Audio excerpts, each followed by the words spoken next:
In Burlington, Philadelphia, a media group station.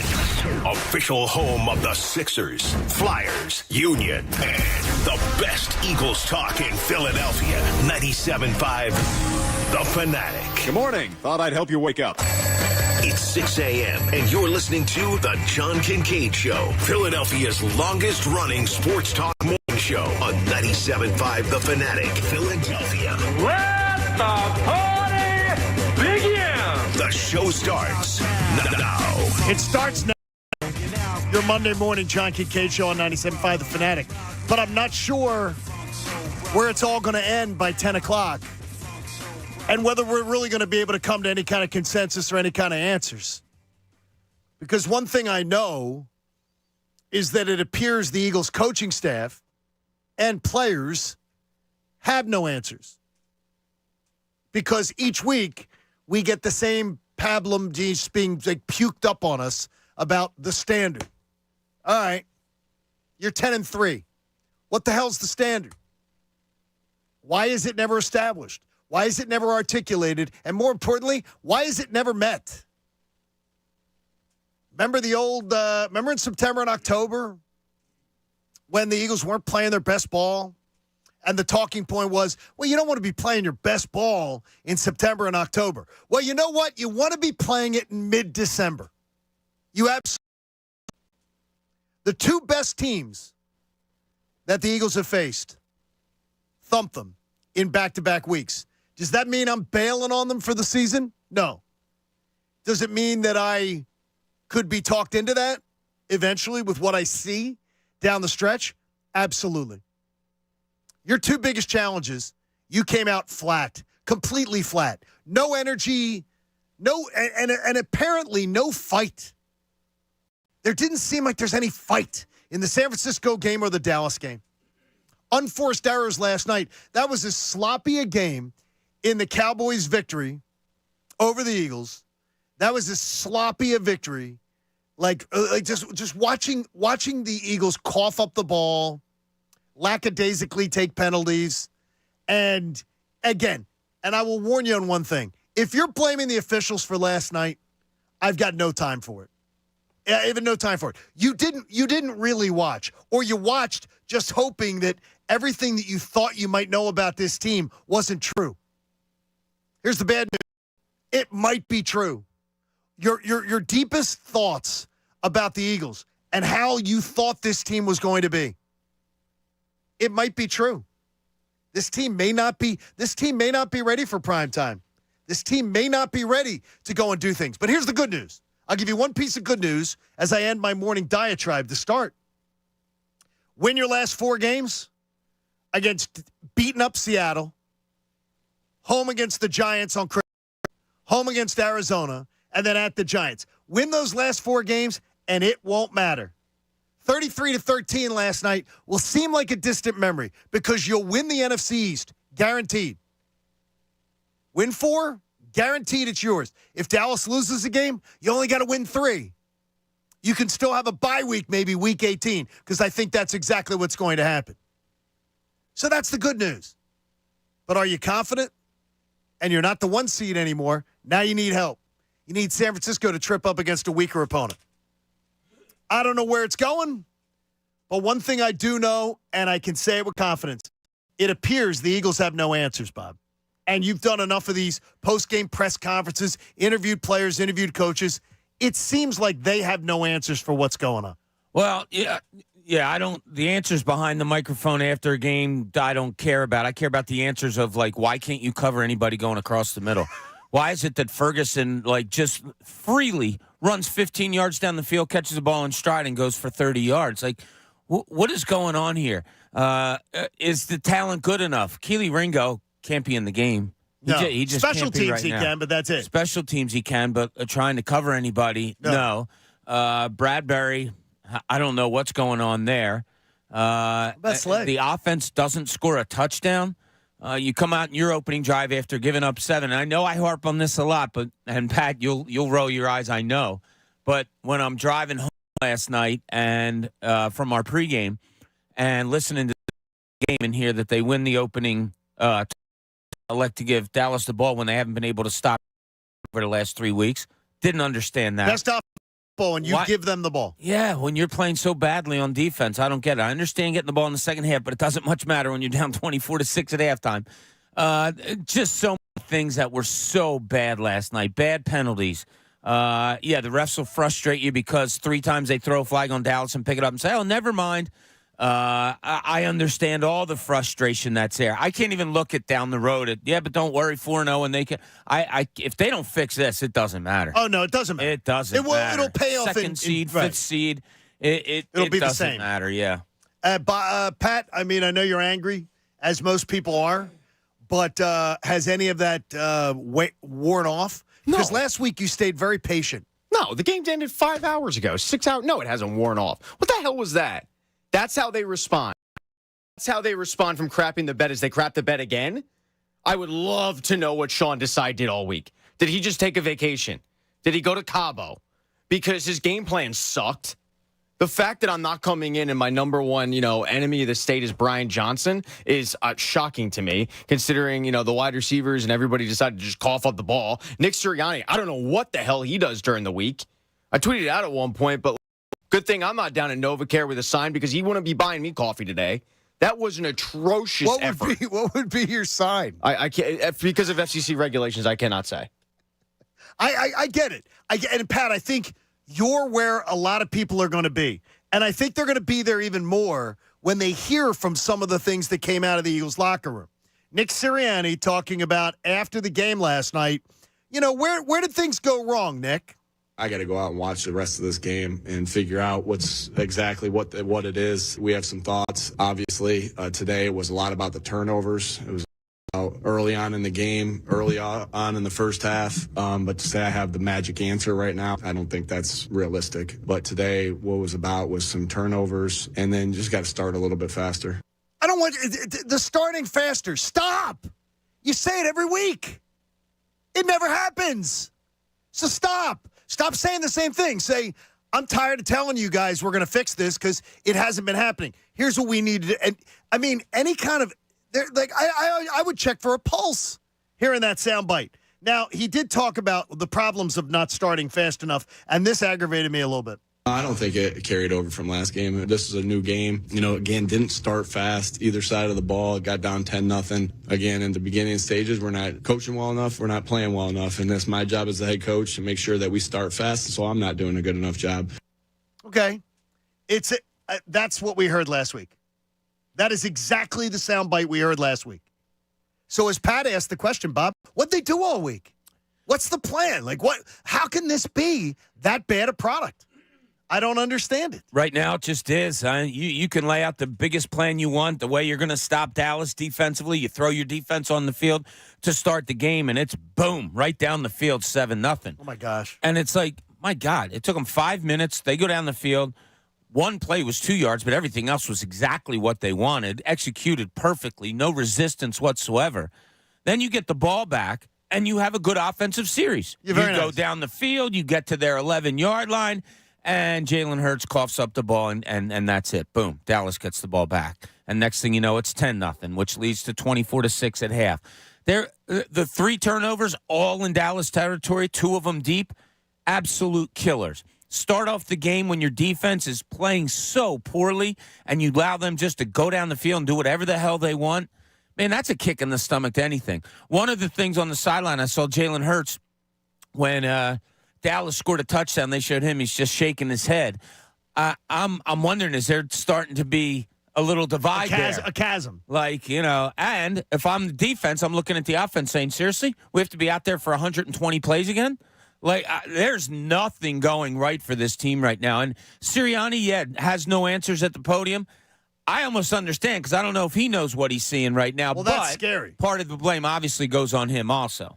I mean, that's part of the problem, Pat, is that you don't really know who to blame. But I said it during the summer, and I'll say it again. Hiring 2 inexperienced coordinators for a team that was in the Super Bowl last year, tied with 3 minutes to go. Tied with 3 seconds to go in the Super Bowl, to me was a decision that I still don't understand. Yeah, I don't understand it right now. As I sit here at 6:09 in the morning after watching that game, I don't understand it. Because to have that response, you were getting decimated in time of possession. The last 3 weeks, they have gotten crushed in time of possession. Sean Desai's defense has been absolutely gashed. And all I ever hear is he's got no talent, as if he's sitting out there with the little giants. He has plenty of talent. His scheme sucks. His scheme is not good right now. He's putting players in positions to lose. That is what his scheme has done. Because to lose time of possession at one point, and the graphic goes up 25 minutes to 15 minutes, is inexcusable. And then Brian Johnson following it up with, questionable play call. I was okay with Brian Johnson for most of the game, and then all of a sudden you come out and third and whatever, and you throw below the sticks. And then you go for it on 4th and 6, and you throw once again below the sticks. The play calling sucks. And from top down, coaching is bad. The only guy that seems to be doing a good job is Michael Clay, the special teams coordinator. He's really turning it around this year. Yeah, if the special teams coordinator is your best coordinator, we got issues. The one thing that I would definitely agree with you on is that this team just doesn't seem like there's an answer coming. There doesn't seem to be urgency. No. And when you play the even keel, never up, never down, always going that way, we understand it, and that's great when it's winning, but when it's losing, it's, all right, where is the urgency?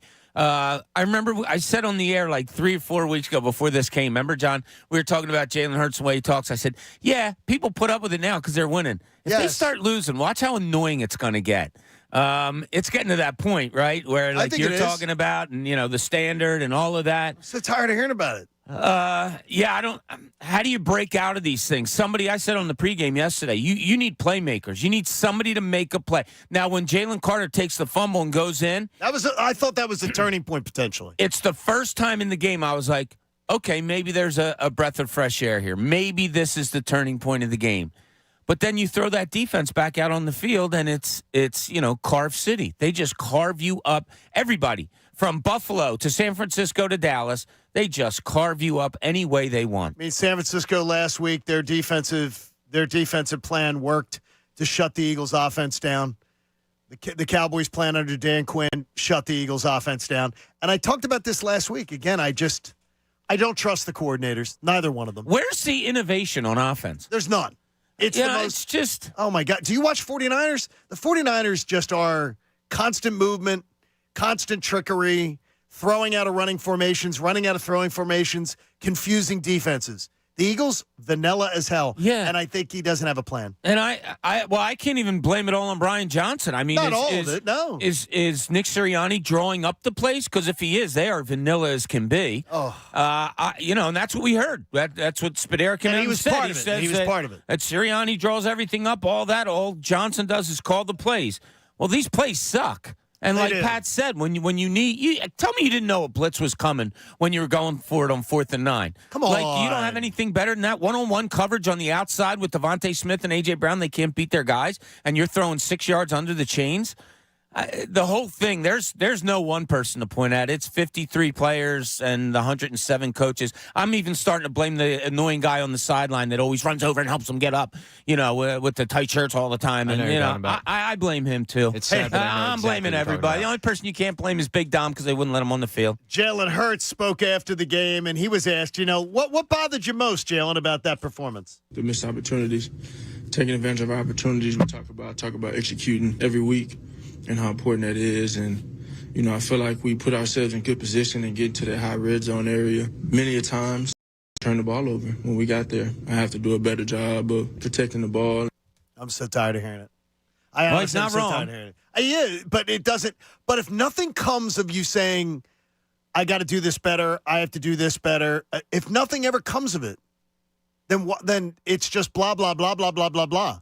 At that point, what do you want to hear? I'm not being I want to hear accountability. I want to hear accountability. Well, my play has declined, and all of us need to look in the mirror. And starting with me as the leader of this football team, I've heard quarterbacks do it before. I mean, it's not like I don't have to. That doesn't sway me one way or the other, though. Yeah, I mean, nothing seems to. Whatever they say doesn't mean anything. So obviously, they're just giving us, as Pat will say sometimes with Hurts, fortune cookies.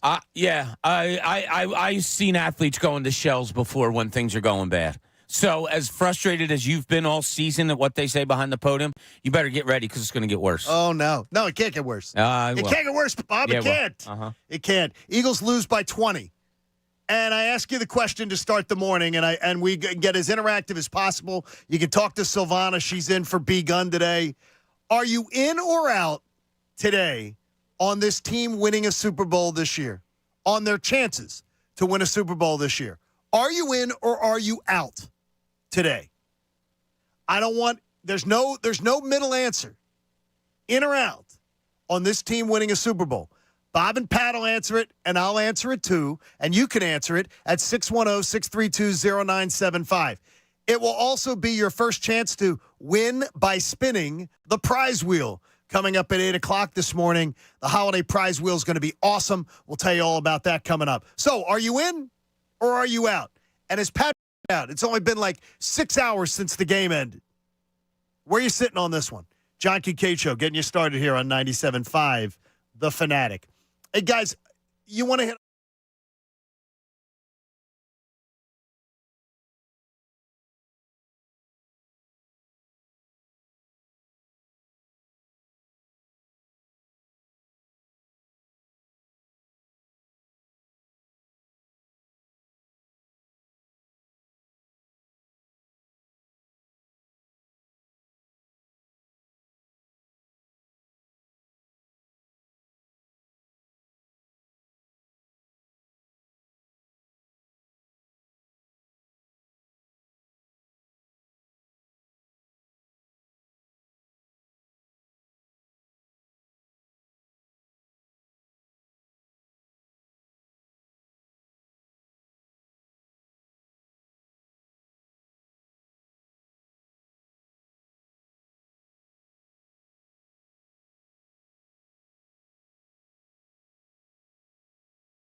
Philadelphia. Prize wheel at 8 o'clock. So be listening. We'll tell you all about the details coming up. Football Mondays on the Fanatic, presented by Pierce Phelps Bryant Heating and Air Conditioning Contractors. Visit nopaybryant.com. Get flexible spending options on a new heating and cooling system. So I ask you the very simple question. Now, the question is a yes or no.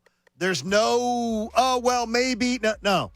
Are you in or are you out on believing this team can win a Super Bowl this year? And I don't think you're a bad fan if you say no. I think you might be a more educated fan. You may be Pollyanna if you say yes, but I don't know because it's a very difficult question. So, Bob, I'll put it the hardest question to you right now. Are you in or are you out on believing this team can win a Super Bowl this year?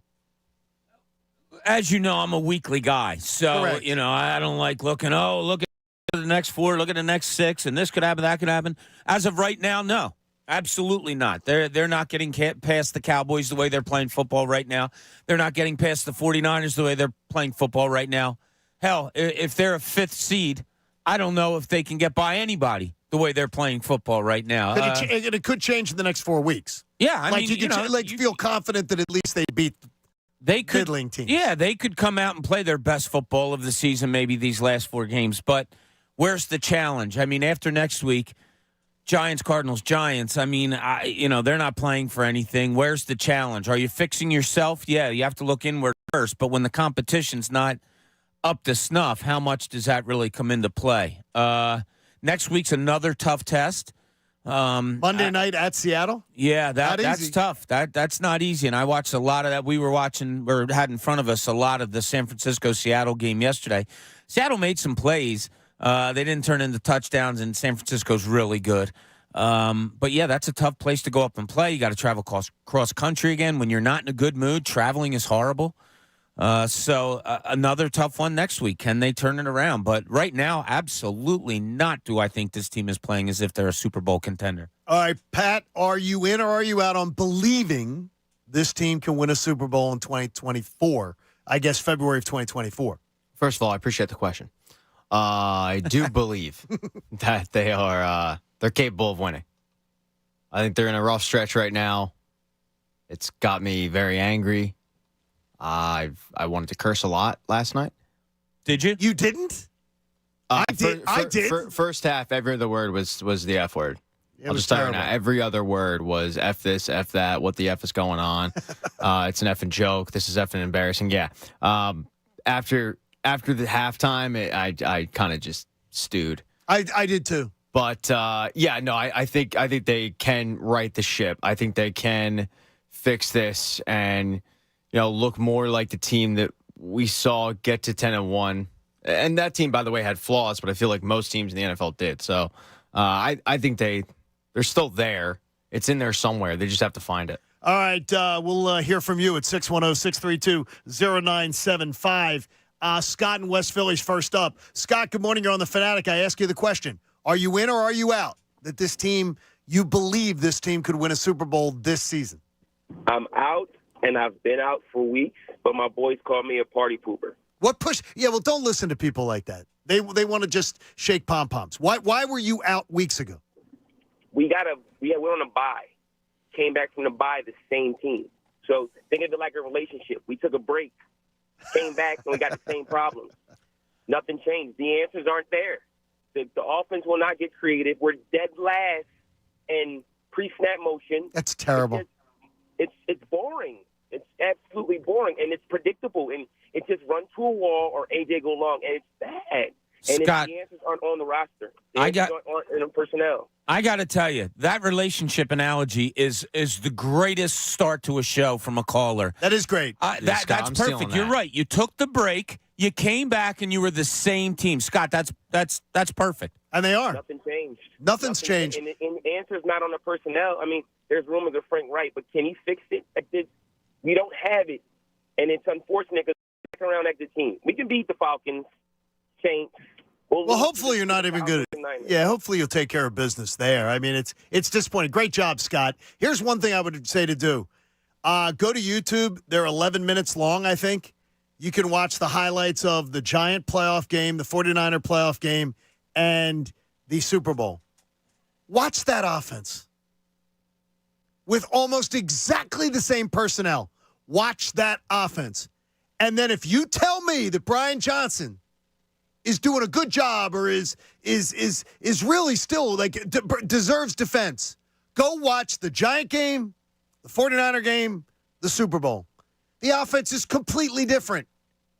Pre-snap motion, design runs better. By the way, we saw a few of them last night. That was nice to see, and they seem to be working. I mean, the offense looked completely different than it looks this year. And someone's going to say to me, well, Brian Johnson's not to blame. No. It was terrible. It's terrible when you look at it. The worst words that can be said by offensive players was being mumbled around, according to a story that I read, and that's predictable. Yeah. That their offense has become predictable. Now, this is eye-opening, and I just saw this in a story. Jalen Hurts completed passes to 3 players last night. That's incredible. 3. Didn't target anybody else but 3 players. No passes to the running back. No passes to your backup tight end, a third, fourth receiver. Nothing. 3. What does that tell you? A.J. Brown, 9 receptions. Devontae Smith, 5. Goddard, 4. And then Zacchaeus got the one from the punter.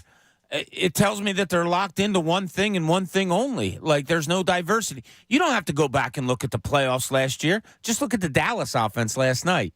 That's an offense that the Eagles should be running. Correct. Where you have some jet sweeps, where you're using your running back out of the backfield. Pollard caught, I think, 7 passes last night. You're using your tight ends. Everything is just, wow, I thought this was coming. That's coming. It's deep routes. It's intermediate routes. It's over the middle. It's outside. It's everywhere. Eagles drop back, look, fire, incomplete. It's just over and over again. It seems to be shining a light on how good we had it last year. I mean, not like Shane Steichen was the ire of anybody because the offense was rolling, but DeAndre Swift is not even an option in the passing game, which is incredible. He's our third quarterback, Pat. In the third quarter, we start going to DeAndre Swift, and he starts having success, and it makes me scream every week. Yeah, I mean, I don't quite get it. Like, as I said, I didn't really have. I don't know if it's the expectation going into the game, but like Brian Johnson wasn't so much my ire last night. It was more of Desai, but the offense is still vanilla. Like everything you guys said is accurate, and to have DeAndre Swift not even be a part of your passing game, a weapon out of the backfield and catch the ball, it's just idiotic. Hey, Dom in Roxbury joins us. Dom, good morning. You're on the Fanatic. Are you in or are you out on this year's team having a chance to win the Super Bowl? As of right now, I'm out. And the thing I'd like to think of today is trust. Can't trust the personnel on defense. I can't trust the personnel on offense to stop making the same dumb mistakes they've been making since the first week of the season. I can't trust the coaching staff to get it together. The only way that'll make me feel better is if you go out and you dominate these next 4 games, and you can't even trust that because those aren't the teams you're going to be facing in the playoffs. The Correct. teams you're going to be facing in the playoffs are the Cowboys and the Niners, teams that it seems like this coaching staff does not have any answers for, and the Super Bowl runs through those 2 teams. Well, what's good news? Here's the only good news, Dom, and I appreciate your call. One thing, Bob, that could potentially work in their favor, if they win out, if the Eagles beat Seattle next Monday night, and that's a big if right now, by the way, for me, just to even say, oh, yeah, they'll beat Seattle. That's a big if they played New England Patriots right now. Then the Giants, I'm not as worried about. But still, if they run the table, then they're going to be the 2 seed. You guaranteed to be the 2 seed, and you could be the 1 seed, but San Francisco would have to trip up, and I don't see them tripping up. But you'd be the 2 seed. You'd have to face the worst wild card team, the 7th, at home, and then you'd host Detroit at home. I'd feel pretty good about both of those games, but the thing is, that doesn't tell me anything about Dallas or San Francisco. And that's where I'm at this morning. And that's where I'd have to say, right now, I'm out. Yeah, I don't care about Detroit. I don't care about, I don't know, Atlanta, whoever the hell gets into these playoffs. You got to care about these Philadelphia Eagles because they are nobody right now. I'm not kidding you. Who do you trust that they could go in and just beat, like, oh, we're the Philadelphia Eagles, we're going to go in and beat this team? There's nobody playing worse. There was a great stat last night. When you go back to the San Francisco game and started this game, in 10 possessions, the opposition scored 9 touchdowns. It's incredible. And a field goal, not counting a kneel down. 10 possessions, 9 touchdowns, and a field goal. But what in the holy hell is that? By the way, it never happened under Jim Schwartz. Never happened under Jim Johnson. I don't know if it's ever happened in the NFL. It's terrible. It's terrible. Hey, let's see where we going next to Liam in Southampton. Good morning, Liam. Welcome into the show. How are you guys? Are you in or are you out on their chances to win a Super Bowl this year? As of right now, I'm out. What's pushed you? What has pushed you out? And when did you step out? Last night? No, I stepped out a few weeks ago. The one caller about the bye, like you said, nothing changed from all year. Been waiting and waiting for an outburst of a defensive explosion, an offensive explosion. Just haven't gotten it, and that's what made me push me out. As he pointed out, the caller pointed out, and his friends were saying to him, "You're being negative. We're 10-1. You're being negative."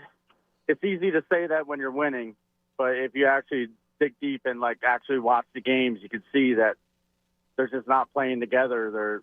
If the offense is doing good, then the defense is doing bad. If the defense is doing bad, the offense is doing good. They're just not putting it all together when they need to. I'll just throw it out there again, too, and thanks for your call.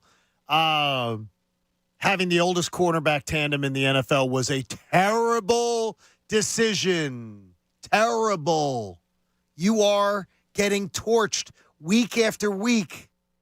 And I'm saying if you don't believe either one of them has lost a step, Slay or Bradbury, I'm telling you, I don't know what you're watching.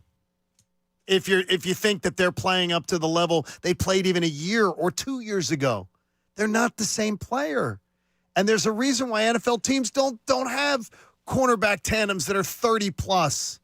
It's just it's not something you do out of nostalgia to try to bring a team back. I don't know if it was nostalgia though. You gotta be honest with yourself. Those two had great seasons last year. They did. So to move on from guys that had great seasons, that would have had more questions in my mind than sticking with them. So have they deteriorated to a point that I'm surprised?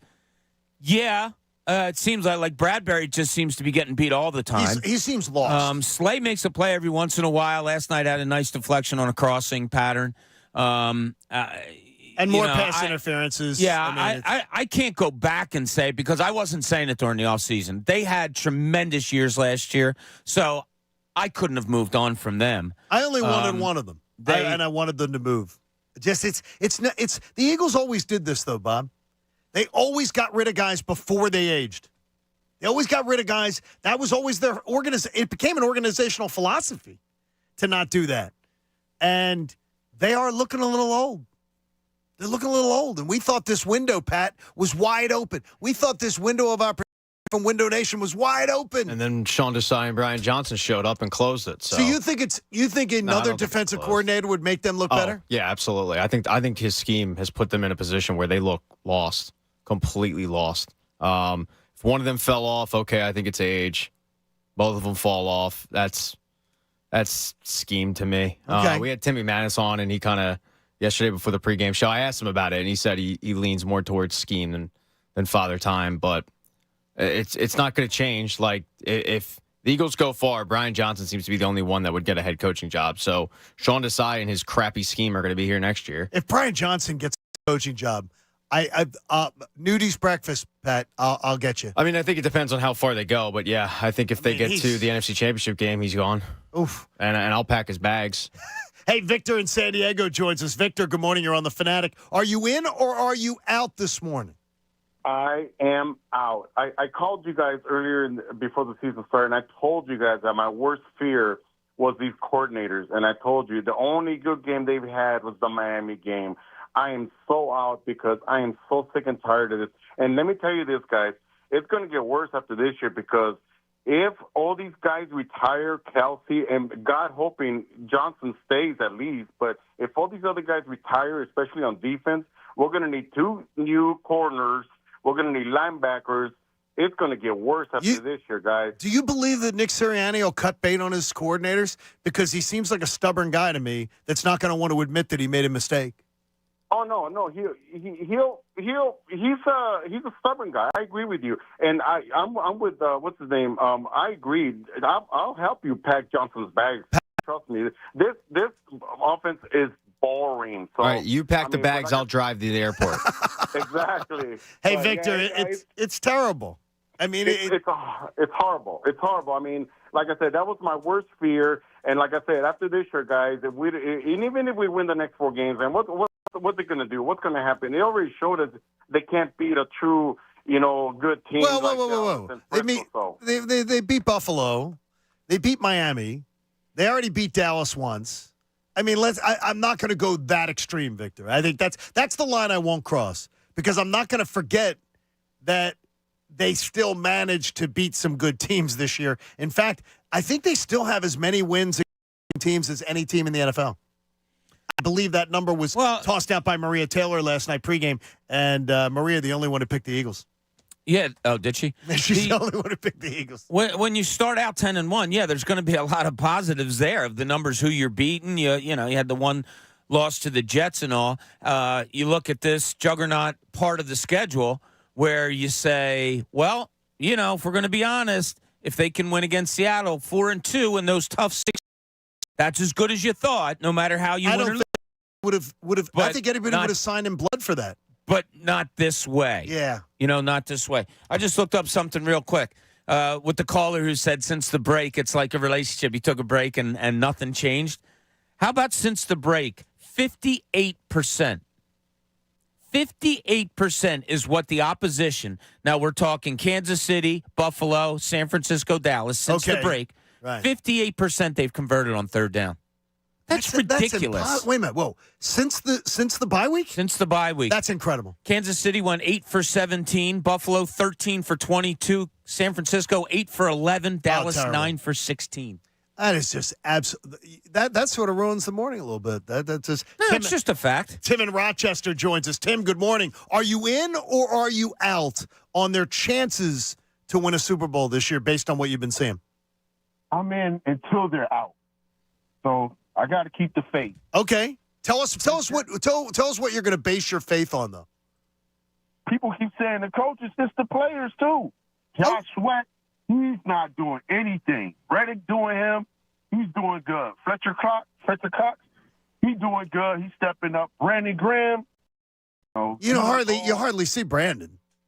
That's what I'm saying. Like, you don't see him. And Jalen Hurts, he only throw the ball to 3 guys. Yep. Like, some quarterbacks emphasize, like, Josh Allen or whoever, spread the ball around. It won't hurt, Jalen. Just don't focus on 3 guys all the time. Understand the coaching. They're an adjustment because they 2 new, coordinators here. Like, but the players got to take blame too. Yeah, but you can't drop where they are now after what you did last year. Thank you, buddy. We appreciate your call. You cannot drop off the way this team has dropped off. And they have literally fallen off a cliff when you talk about where they are. Points per game. The Eagles, with that offensive talent right now, that to me is one that we're going to watch. Again, you're dropping down again. You drop down one more notch. You drop down to 26. Now you're at 26.3 points per game. And on defense, you don't want to even look. It's impossible to believe that right now, in points per game, the Eagles are a bottom 5 defense. Seattle's right in front of them. So they're a bottom 5 defense in points allowed. Makes you, I guess Jonathan Gannon wasn't terrible. I don't care about Jonathan Gannon. I'm sick and tired of seeing this. It sounds worse than it is.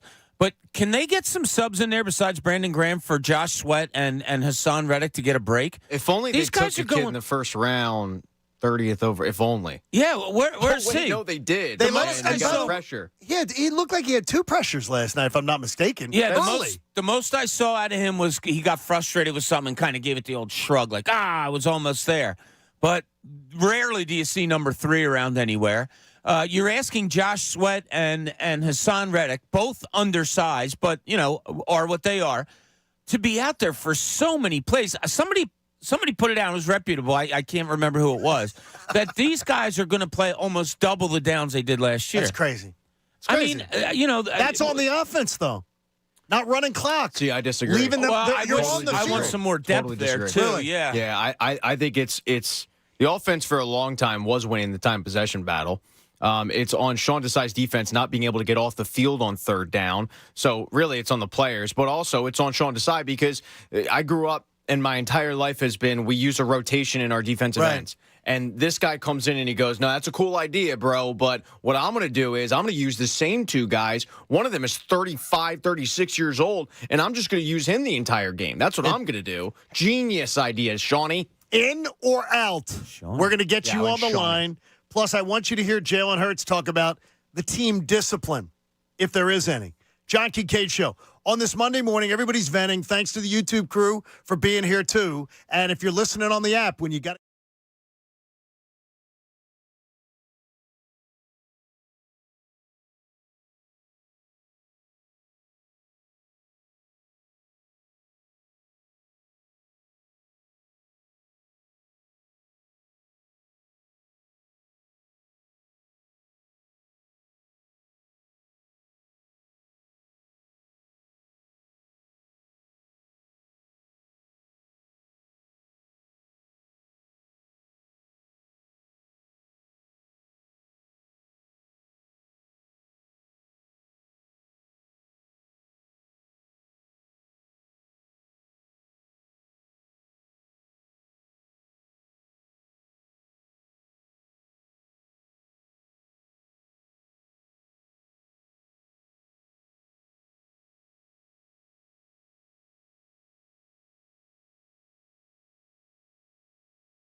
A Beasley Media Group station.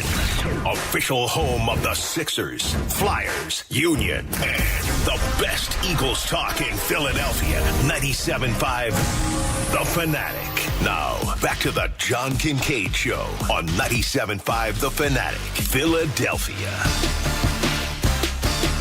Your chance to spin the prize wheel coming up at 8 o'clock. The holiday wheel is here. John Kincade Show on The Fanatic.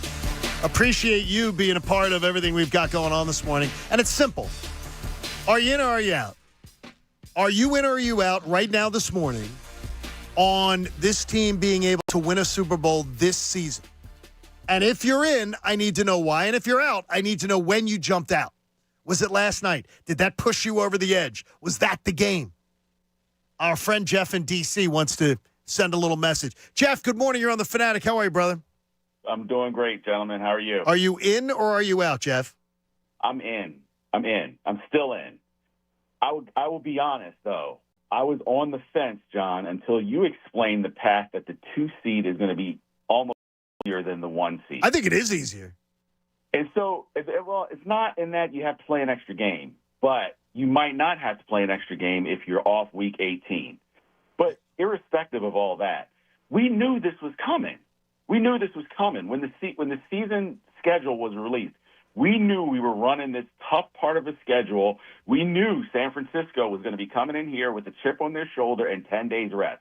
We knew we were going to Dallas with 10 days rest, with Dallas with 10 days rest. I know it sounds like I'm making excuses. I'm not. These are reasons. But we knew going into this 6-game stretch that we needed to go 4-2. And if we beat Seattle next week, we will have gone 4-2 in this 6-game stretch. But Jeff, we knew this was coming. We did not know the 2 blowouts were coming 2 weeks in a row, and you know that. I know we weren't expecting to get blown out. I think part of the problem is we didn't know how good San Francisco and Dallas were. San Francisco's really, really good. And I think we just assumed that we were going to be able to either hang with them or beat both of them. I had a lot of people getting all chesty saying, we're going 6-0 during. San Francisco is really good. Dallas is really good at home. If you don't get Dallas at home in the playoffs, they're a different team. We haven't swept Dallas since 2011. You can't possibly have expected to win that game last night. Wow, the losses is one thing, Jeff, but the eye test. I mean, these last 2 games. Are you confident this defense can just miraculously do something to start stopping good offensive teams? Bob, I got no answer for that. I love your honesty. Yeah. And the only answer I have for that is you might not see another good offense if you go the John Kincade 2 seed route. You might not see it. It might not be an issue. Might not see another good offense until the Super Bowl. Well, I think the Lions have a good offense, but their defense is. Well, here's what scares me off of what Jeff Thank said. you, Jeff. You can make a decent offense look really good with the way you're playing defense right now. You can. You're matching up offense and defense. Guess what? Eagles defense is piss poor right now. Bring in any NFL offense against them, they're probably going to look better than they really are. I think that's fair. Like I said, I always look inward first. Okay, bring Detroit in here. The Eagles, you're confident the Eagles defense is going to stop anybody? I'm confident they're going to score 24. Detroit. So you better score 25, and right now I don't know that you can. Jack in Bryn Mawr joins us. Jack, are you in or are you out? Hey, guys. Good morning. Good morning. I'm reluctantly in right now. Okay, explain what's keeping you in. Honestly, just optimism. That's it. I'm just an optimist. That's the only thing that's keeping me reluctantly in. But, I mean, the realist part of me, guys, what wins championships? Defenses. We don't got that right now. And also, what lose games? Turnovers. It's absolutely ridiculous. The fumbles, and interceptions that Hurts has had this whole season. What's he got, 15 now? He's got turnovers 15? It's insane. It's insane. That's absolutely ludicrous for, any quarterback to, if you want to be considered elite or a top-tier quarterback this season. 15 is ridiculous. You don't do that. You just don't do that. I don't get it, man. It seems like I'm out right now. I'm holding out a little bit of hope, to see if they can just figure it out. But, I don't know right now. That's what I got. There you go, buddy. I appreciate it. And I like the optimism from him, and I like the Jeff's honesty to just say, Look, I don't know why, this is going to turn around. And I got to tell you, I really do wonder, what are we going to learn beating 4 losing teams? If you go and beat 4 losing teams, what are we going to learn about them? Well, again, it's eye test. If you would have said at the beginning of the year, you put out the schedule and you had an L next to Dallas and an L next to San Francisco, all of us would be, okay, understand that. We could see that. But then you see it the way it played out, and it's totally different. So that's what it all comes down to. The optimism, when you ask how come you're optimistic, I can't explain it. I just am. Well, that doesn't, in a court of law, that ain't going to hold up. Hey, the 7 a.m. hour is brought to you by the all-new Bet Parks app. It's a sports book and casino in one sleek, easy-to-use app in Pennsylvania and New Jersey. Check out the Bet Parks app. Tomorrow we have a special broadcast. We will have we will do a live studio show tomorrow with special invited guests as Angelo Cataldi will join us in the 8 o'clock hour to promote his book, and we will look forward to a morning of hopefully a little more, it won't sting as much tomorrow morning. And we'll have breakfast provided and coffee by Homegrown Coffee and Creations, South Philly's favorite coffee and breakfast spot, where your every trip to the stadium should begin at 1515 West Porter Street. All right, I can't wait for that. That's good. Tomorrow's going to be a lot of fun. I'm looking forward to it. Yeah. To go back to the last caller, I have a little bit of optimism to sprinkle on there. He said, yeah, defense wins championships. Okay, let's go back to the last 2 Super Bowls the Eagles were in.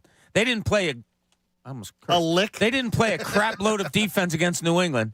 New England didn't have to punt that whole game. So there wasn't much defense there. Eagles win their only Super Bowl. Last year, they go up against Kansas City. Eagles scored, 35 points? Yeah, and we're tied with 3 seconds to go. Yeah, Kansas City didn't play a hell of a lot of defense in that game, and they still wound up winning the Super Bowl. So, yeah, you do have to play some defense, make some stops. Cannot play this type of defense if they expect to go anywhere in the playoffs. But ultimately, now I'm relying on an offense that didn't score last night and had just 2 touchdowns last week. Oh, boy. So that's not good either. Derek in North Philly joins us. Derek, as we begin the 7 o'clock hour, are you in or are you out on their chances? I'm 1,000,000% in. Listen to me, y'all. First of all, the Super Bowl, if it wasn't for Brandon Graham's defense hitting that ball, we wouldn't have won. That's number one. So defense does win championships. You got to look at it like this. We had no Goddard, no tight end for like 4 weeks. So these guys talking about who you going to throw to. It wasn't no tight end to throw to, so you got to throw to your other receivers. We fumbled the ball 3 times in the red zone. We moved the ball on them dudes. Like, get out of here. Y'all tripping right now, thinking we cannot win. Now, San Fran is... Wait, we're all tripping, Derek, after they just got their asses smashed by 2 of the best teams in the NFC? How did they get smashed? Wasn't I don't know. 42-19 tells me smashed. No, that was smashed. We got our asses whipped. But Dallas only scored 27, and we moved the ball. They scored 33. 33. Come on, listen. I don't care if they scored 55. Y'all cannot give up on this team yet. Derek, we had no linebackers for 3 weeks. Derek, I said I'm a week-to-week guy. Right now, I'm out. This week, I'm out. To think the way they're playing now is going to be able to get them to a Super Bowl. Listen to this. This is all I'm saying. Okay. Give the linebackers a chance to get settled. We had no linebackers, y'all. Like, now we got Cunningham back. Cunningham is around the ball. The guy we got from the Colts, once he gets settled in, it's going to be okay. Okay, yeah, they're going to play. Derek, they're going to play 4 losing teams in the next 4 weeks. And what I'm afraid Derek's of is optimism. I like the optimism, too. I think Derek's optimism is needed on a day like this. I do. Yeah, I got to give you applause, Derek. Like, I'm in a bad place, and I like the fact that Derek moved comes you out a little and, bit. You know, that team lost 7 hours ago, and Derek's like, whoa. Well, let's everybody calm down. Now, am I buying into Derek? Am I following him like Jerry Maguire? No, I'm not right now. Okay, I'm not in that mental state. But I could be there tomorrow. Yeah, you might be. On the drive home, I could be sitting there thinking about Derek and his words of wisdom. Hey, so I appreciate Derek. I love the fan. I love the fan that won't give up. But you have to sprinkle in, Derek, sometimes once in a while, just a little bit of reality. You cannot discount the people who are in a negative mood today and have negative facts to bring up. You can't. But you also can keep a little optimism. Annie, after the game, blamed this for the loss, and I can't say he's wrong. Where we struggled today, I thought we moved the ball up and down the field pretty well.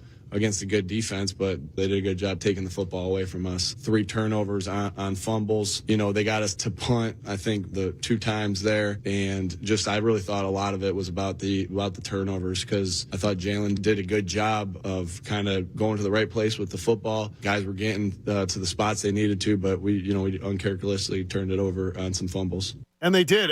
I got to tell you this, and it might be unpopular because I love him as a player, but A.J. Brown needs to a little less yapping and a little more focus, because he didn't seem focused. He didn't seem focused against the 49ers, and he didn't seem focused last night. And there was every single play, and Chris Collinsworth pointed it out in the second quarter. A.J. Brown, every single play is John. He said at some point you just got to put your head down and get and not be John. And I don't know. Stephon Gilmore was John just as much, and he had a hell of a game. I really don't care about the talking on the field. No, that's what guys do. Brandon Graham is the biggest talker in the NFL, maybe. Yeah, he's subtle, though. A little more subtle. I mean, are we going to judge a guy on the way he talks on the field as opposed to the way he doesn't? I don't care. You know, he was probably your best offensive player last night. I'm not saying a whole lot on a team that didn't score any touchdowns, but I'm kind of semi waiting for the explosion of one of those guys, or somebody. I shouldn't even say one of the receivers. Somebody has to say, all right, what the hell is this offense doing? What are we doing? The word predictable starting to get bannered about and all that. That's not good. No. You watch the Dallas offense, that was just like bing, bang, boom, all over the place. Jet sweeps, ran when they were supposed to, threw to the running back, wide receivers on the outs in the middle, tight end going down the middle, unbelievably untouched. Ferguson one time, what was it, 3rd and 6? Ferguson was a problem. And he goes right down the middle of the field. Nobody's even around him. Turns around, catch about 30 yards. Everything is just way too easy for opposing offenses right now. Last year, A.J. Brown, 1,496 yards receiving. He's already got 1,258. So he only needs 240 to have a record-setting season here. He's got record career high now, 90 receptions in a season. Devontae Smith is just under around 250, 290 yards, I guess it is, to setting another record for him. So they're putting up numbers, but I don't know what the numbers really mean. Last night they weren't good enough, either of them. And I'm not even talking the fumbles. No. They had and the drops uncharacteristic drops that, would the one on A.J. Brown, great throw by Jalen Hurts. Oh, my God, that was awesome. His timing was kind of awful. The deep ball timing was just like a hair off. But for that one particular pass in the first quarter, it was on the money, right through his hands. Devontae Smith, normally sure-handed, he was dropping balls. I don't know what the hell was going on with those two last night. We have so many people wanting to get in, but I want to get this guy before he boards. Our first juror of the day to check in, E-Rock, live from Dallas. Are you off the helicopter? It's back to the chopper. I love that, by the way. That was great video. Yeah, well, hey, listen, man, I appreciate it. John, guys, I mean, it was no more than 2 weeks ago when I was on these airwaves screaming in front of my phone, talking about how alive I felt.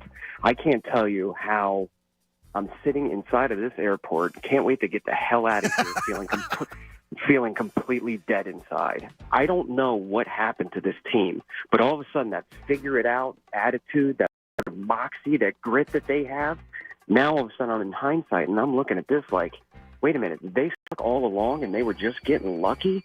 Or did they have that inside them? Man, I am questioning my entire existence. Is it in the middle? Do you think the answer lies in the middle, though?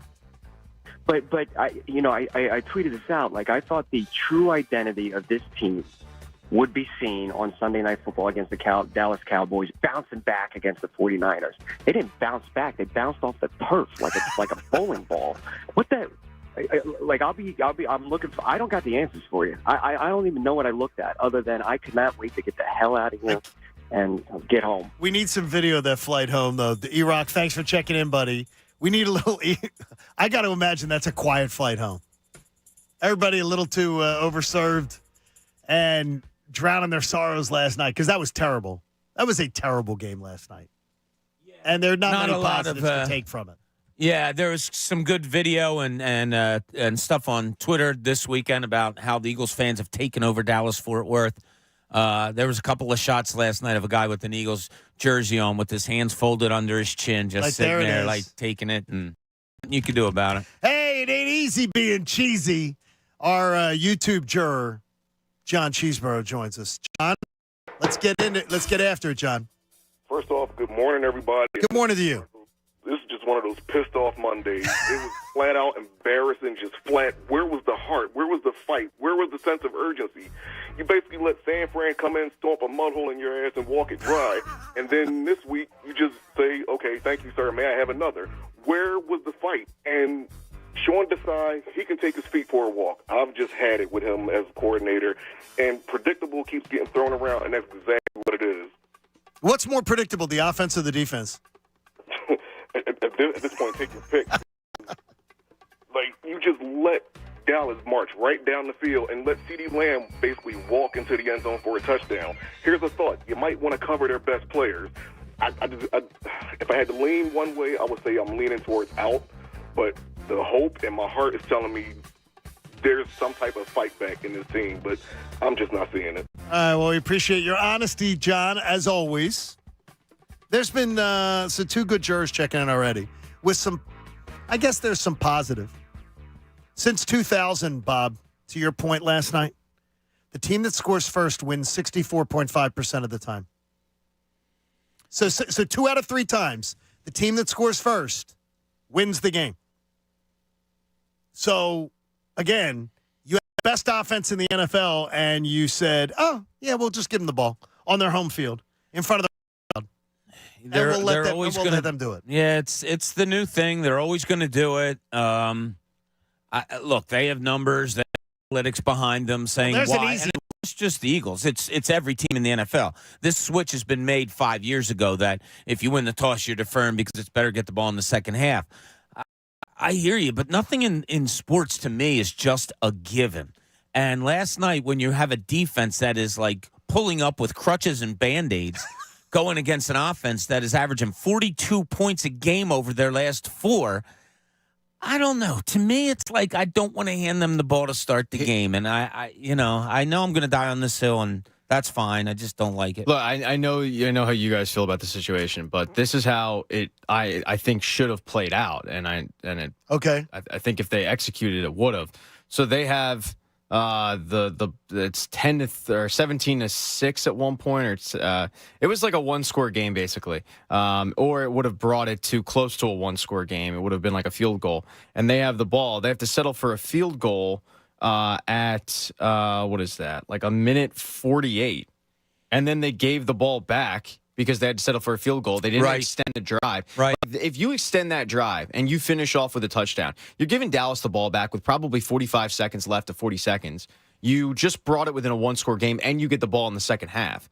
But they don't, because they settle for a field goal. They give the ball back to Dallas, and then Dallas jumps ahead, with a touchdown, and the score going into halftime looks way different. And you got a horrible, horrible penalty.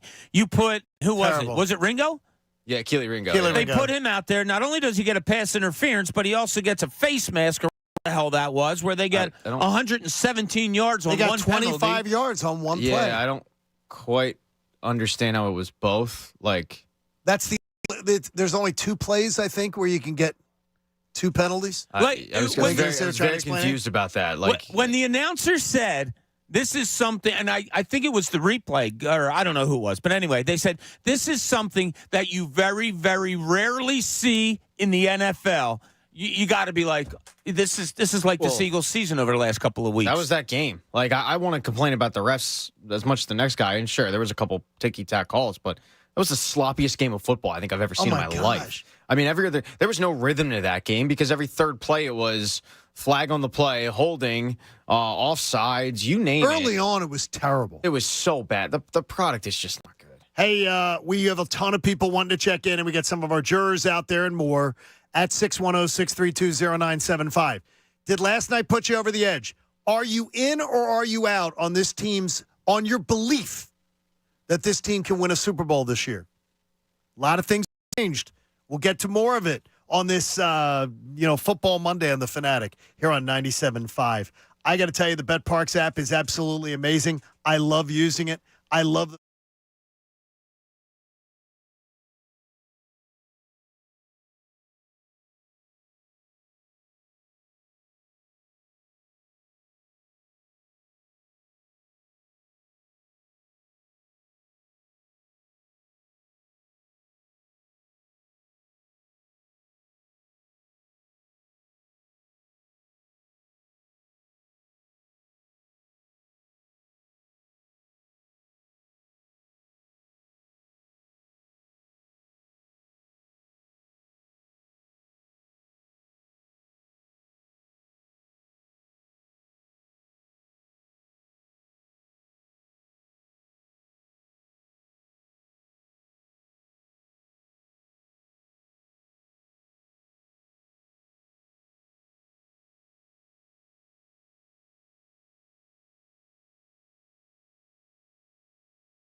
Show on 97.5 The Fanatic, Philadelphia. You go to 97.5thefanatic.com, people getting loaded in to be part of the holiday prize wheel. People getting loaded? Is that what you said? That'll come up at 8 o'clock. It's only 7:30. I think people are still loaded from last night. Football Monday on The Fanatic, I should say. Presented by Pierce Phelps Bryant Heating and Air Conditioning Contractors. Visit nopaybryant.com for flexible spending options on a new heating and cooling system. We will have Monday Night Football next week with the Eagles and the Seahawks. And again, just so you don't totally panic, once again, if the Eagles win their last 4 games, they are going to be the number 2 seed. Guaranteed. Win your last 4, you're the number 2 seed. Guaranteed. That's right sitting in front of you. If San Francisco lost a game and you won your last 4, you're going to be the number 1 seed. And if Dallas loses a game, then potentially you just have to win 3, and the last Giant game could be a bye week leading into if you ended up having to play wild card weekend, so you could still benefit from a bye and potentially have 2 home playoffs to lead you to the NFC title game. Everything is up. Everything is still available. Everything's still in front of them. But are you in or are you out? After the last 2 weeks, I got to tell you, those 2 blowouts, I never, and Bob, I said it to you all year. I'm like, as much as I was doubting what I was seeing, and people are like, you're being negative. Oh, yeah. Well, guess what? My eyes, I should have trusted my eyes. I should have just trusted them. But the blowouts, I never saw coming. I never thought this team would get blown out 2 weeks in a row. Yeah, no, never did. Never did. They did one thing you didn't think they were going to do ever, and that's lose by 3 touchdowns. Now they have a chance to lose 3 in a row, which, we compared it to San Fran doing it earlier in the season, saying, the Eagles could never do that. Well, they're on the cusp of it right now. They are. Seattle's not going to be easy. No. Things got to change drastically between now and a week from today. And as a caller said earlier, you had a whole bye week. You had a whole 14 days. Nothing changed. Why do we think anything's going to change now? Now, last Monday, he was very positive about the Eagles. We go to our juror, Mike from Delran, who has got his hand on the Bible. Mike, 2 blowouts in a row. Has your opinion changed? I don't know. I don't know what to think anymore. I got to the point last night where I felt like I was the last person in the city bumping my chest and pounding my chest. And, for what? Here's what's really messed up, and you kind of just said it. If a spaceship came down from outer space and an alien got out and saw how we feel today, they'd say, what's the problem? You're tied for the best team record in football. If you just went out, you win your division, and you might even win the whole conference. I don't know why everyone's upset. And I'm going to ask him if he just take me with him. Please just take me back with you right now, because I don't want to be here. It's just, and whether I'm in or out, it's just that right now is a crappy time to even be thinking about it. But I'm going to tell you one thing, and it's weird. I watched a backup quarterback lead a team to an NFL title against the evil empire. So if in my lifetime, I've seen that, I guess anything's possible. But right now, I don't put this on any coordinators. I don't. Who do you put it on? I put this on every player. Coordinators don't fumble the ball. Jalen Hurts is great. I love him. He's my franchise quarterback. But, dude, you fumble the ball in the worst goddamn time ever. And A.J. Brown, and Devontae Smith, you guys supposed to be the top 10 wide receivers in the league. Stop dropping the ball. And all the drops. The ball. Yeah. Penalties, God. You know what? At one point, I went to go turn the game off at halftime, but then my 3-year-old decided to climb in my son's bed and threw up all over him. Oh. Anyway, I had to watch the rest of that crap, and I'm going to go into work today and try not to get fired. Whatever. Go Birds. Thank you, Mike. Attaboy, Mike. I felt like throwing up all over. How bad that was. I was disappointed in myself. I was apathetic for most of the game. Really? Like I said to you, yeah, it was weird. You I don't weren't know moved why. to anger or whatever? No, because you know why? Because I'm in the car when they got down 7-0. Right. I get home and they're midway through that first series. They get down there, they drive the ball well. You're thinking, okay, here you go, and then they fumble. And I just kind of sat there and I did what Jalen Hurts did on the sideline. I just kind of shook my head. And then things are going on and we're doing a birthday cake. And, I got my eye on the game. And I just never – the only time – and I said it to you earlier, John – The one time that I felt like a little bit of a wave of emotion was when Jalen Carter picked up and scored a touchdown. I said, that was awesome. Okay, maybe they can turn this thing around. Then Dallas scores again. I didn't, and I said it. I said it last week. I said it yesterday on the pregame. I didn't have a good feel for this game. I didn't you never wavered last week. No, I didn't have a feel for that game at all. I didn't think the Eagles were going to win that game at all. I thought they would show up a little better than they did, but they didn't. Hey, Chris in Doylestown joins us. Chris, are you in or are you out? Are you trusting your eye test? I am not trusting my eye test, and I have terrible eyes, to be honest with you. But I am out after that. I mean, not after that. I will say I wasn't, I'm not going to lie and say I wasn't loving the record and all that stuff, but you said the eye test, John. Yes. And all this analytic stuff we talk about with baseball and all that. I look at Hoffman. I look at, our closers for the Phillies. I say, it's time to pull them. It's time to get them out of that game, right? We see it as an eye test. I don't know what's going on. This defense is horrendous. Your last caller there, your juror, said he doesn't blame a coordinator.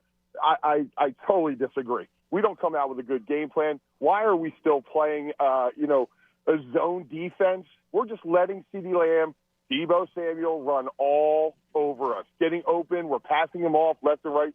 You see Gilmore, who's supposedly the best in the business, and we have the guy that we call Big Play Slay, and he won't go cover their best receiver.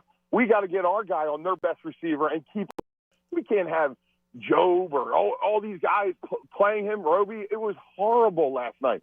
Horrible. And I've called before about the linebackers. The linebacker, we got it here in Penn State. Look at Micah Parsons. Look at other players. Why couldn't Howie have gone out and gotten Devin White? That's one you could definitely look at. And I get your passion on that. I look at the offensive side of the though. They didn't score a touchdown against Dallas's defense, which gives up a ton of points. And they didn't score a touchdown. And the only difference is trade Miles Sanders for DeAndre Swift. He's got the same toolbox. He's got the same weapons. And this offense is the most vanilla, boring, and that is a coordinator and the head coach, if he's involved in planning the plays. That is on them.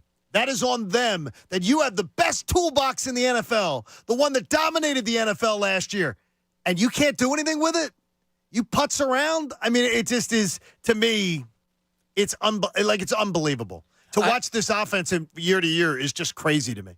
Yeah, I can't imagine that the loss of Isaac Seumalo is the difference in this offense looking really good last year and not this year. Again, it's eye test, and you can put blame anywhere. And if somebody's going to say, stop blaming Brian Johnson, no, he gets it too. Hurts gets it too. Brown and Smith after last night, they get it too.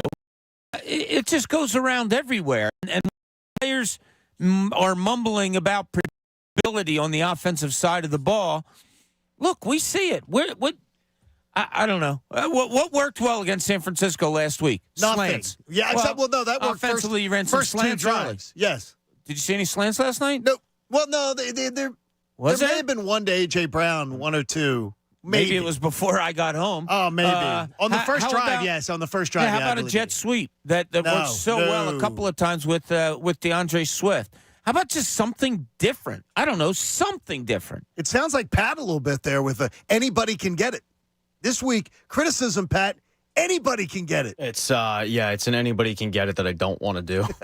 But it's so true. It's this high school-ish offense. I mean, I didn't realize how bad it was until you said he only completed passes to three people. By the way, that's tied for the lowest in the NFL this season. And you know who did it multiple times? The quarterback of the Jets. Zach Wilson. Yeah. Look, I've made the comparison that Brian Johnson is running a Madden offense. The same offense that you were 14 years old and you play with Madden, running the same play over and over again, targeting over and over again. And I'm saying it kind of tongue-in-cheek. When you complete players, that legitimately is a Madden type offense. Like, I know you guys aren't the biggest gamers. No, but still, though. That's what you do in Madden. You complete to the same three people. You don't mix in Zacchaeus. You're not mixing Quez Watkins or Julio Jones or anybody else. It's the same three people. This isn't fun. We're not having fun. I like it. I will tell you this right now, though. you have having 3 offensive weapons that have 1,000-yard seasons is considered like totally elite. A.J. Brown's already at 1,258. DeAndre Swift right now is at 822, and then receiving, which they just are adverse to, he's at 208. He's already over 1,000 combined yards. Then you got Devontae Smith, who's sitting at 907 now. I mean, this team has elite offensive weaponry, and it's just empty freaking calories when they play a good team. It's empty calories. It doesn't translate. And that's a problem on the defensive and offensive side of the ball. For the Eagles to be a bottom 5 points allowed defense is unacceptable under any circumstance. It should never be happening. And I don't care who they've been missing. Bottom 5? That's terrible. I mean, that's just terrible. Well, I mean, you lose Reed Blankenship last night. This kind of hit me too. He gets concussed. He goes out, and the announcers are saying, and rightfully so, what a big loss for the Eagles. Leading tackler, the man in the secondary. We're talking about Reed Blankenship. Undrafted. Yeah, and God bless him. I think he plays as hard as anybody. But then, I see Sidney Brown. This was another thing. Is there aggressiveness getting taken away because they're not playing well? Sometimes there was a play last night. Play tentatively? Yeah, there was a play last night where they went deep down the sideline to Deebo Samuel, and Brown he totally beat Bradbury, and Brown comes over and kind of puts a hand out there, and they say, "Oh, great job getting his hand in there." It kind of looked to me more so that CeeDee Lamb missed the ball, but it was also a play where it's Sidney Brown. He's the missile seeker. He's the guy that hits people, and he gave a little hand and then put his hands in back. I didn't touch he's him. Afraid he could call against him. Yeah, That's exactly what it was. He was afraid. You think that's what it was? I don't blame him either with the way that the refs were throwing, for breathing on a person. They were. I don't blame a player like Sidney Brown for being a little hesitant to lay a hit like that because it would have been targeting or pass interference or hitting somebody a little too hard. I think the way that the game was being called, and this isn't to say refs dictated how that game, ended because the Eagles would have gotten hammered no matter what. But I think it did dictate how a guy like Sidney Brown played that. Also, he's thrown in there. I don't think you wanted to make a mistake.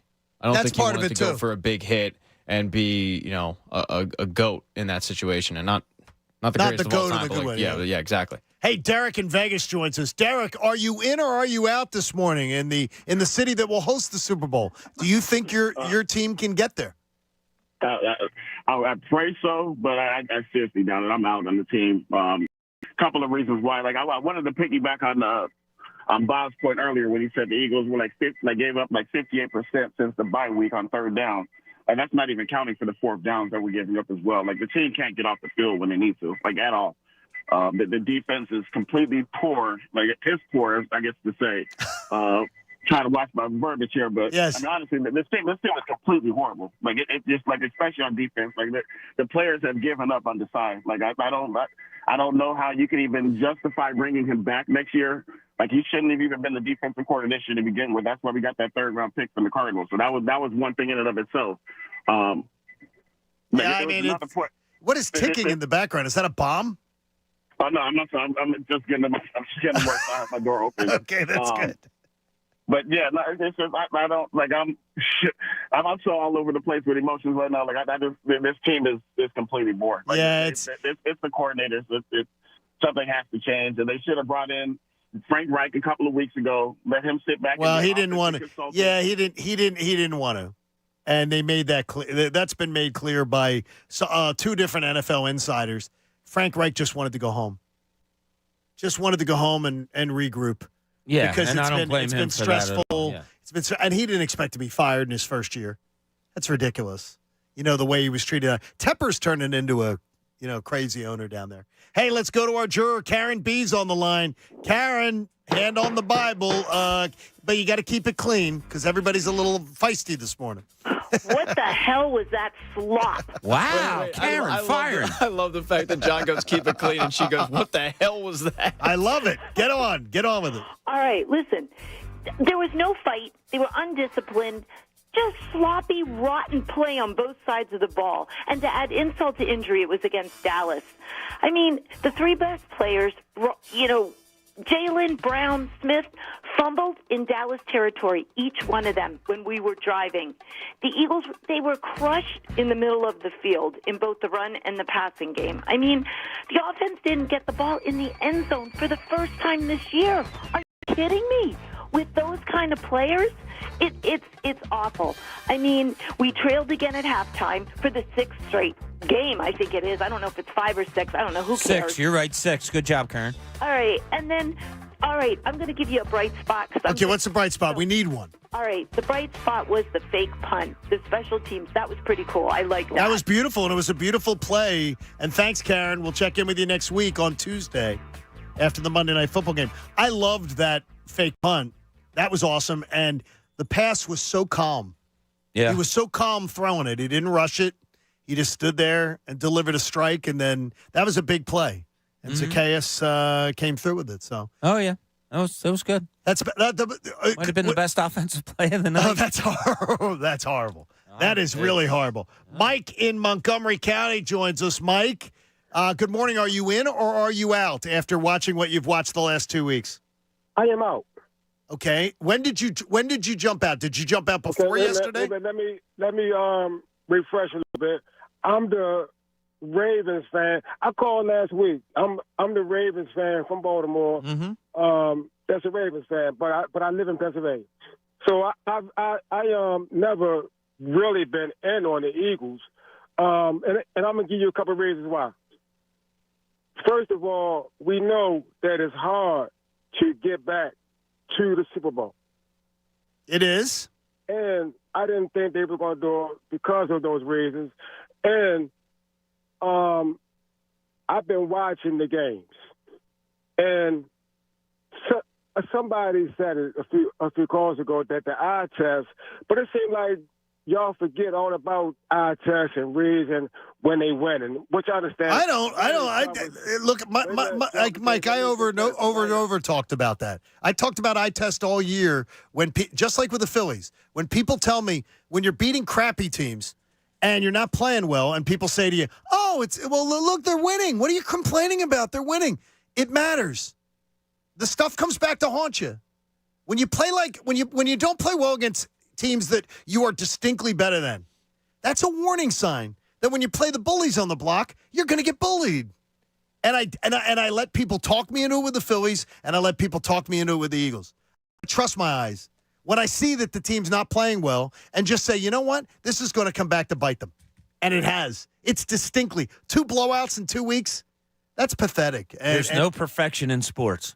So, yeah, you can look at any team and say they're not doing this well, they're not doing that well, and during the season it's going to come back to bite you. Well, yeah, that's going to happen to 29 of the 30 or 31 of the 32, that they're not going to be good enough in some areas.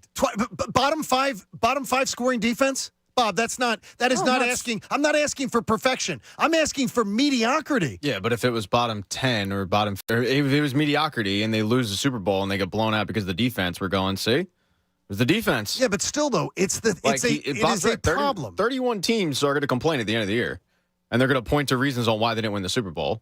And if the Eagles don't win the Super Bowl, we'll be one of the 31 teams. We'll be pointing at all the reasons on why they didn't win. I completely disagree, because there is 32 teams that start the year going, we can win a Super Bowl. That's garbage. That's not true. Well, you're saying about the Phillies, we didn't say that they were going to win the World Series, but yet we were going back as to why they didn't win the World Series. And the NFC, how many teams could win the Super Bowl, what did we say before the year?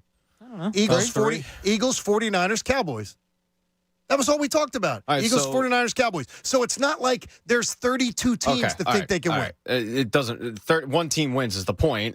Take those 3 teams then, and 2 of them aren't going to win, and they're going to point to the reasons on why they didn't win of the deficiencies with the roster. Yeah, but last year they lost the Super Bowl, and I think overwhelmingly this city handled it really, really well. Did.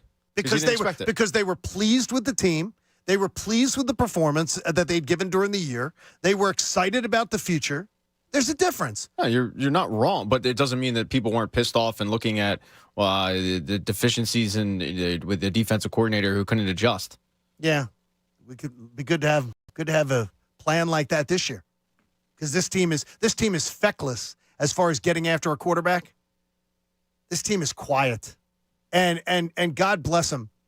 God bless Hassan Reddick, because he brings it every. He brings it every single week. I literally get tired watching him. Oh my gosh, trying to battle against guys that are 30, 40, 50 pounds heavier, which is his job, but he just goes at it with a ferocity. And a guy that I look at and say, all right, get him out, get somebody else in there. But they just don't have anybody. No. Brandon Graham, sprinkle him in. Okay, that's fine. But they are really thin as far as outside rushing goes. And, Pat, I think you pointed that out earlier in the year, and I didn't see it as a great concern, but you were absolutely right. Depth. You worried about that. You worried about it. You said that was I think you said that was your number one concern. They have no defensive end depth, and they drafted Nolan Smith, and they still don't play him. Yeah. It's absurd. I mean, the fact that you have a 35, whatever he is, 36-year-old Brandon Graham about to, play the most snaps in his career, man, I wonder how that's going to go, especially if they don't get the number one seed and they have to play an extra game. Andrew DeCecco is going to join us after the top of the hour, after we spin the prize wheel for someone who has a chance to have the first shot at the holiday wheel. If you're registered at 975thefanatic.com, your name could be called. But you got to stay tuned. Top of the hour. It's the John Kincade Show here on 97.5 The Fanatic. If you own a home or business in Chester, Bucks, Montgomery, Lehigh, or Berks,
97.5 The Fanatic, Philadelphia.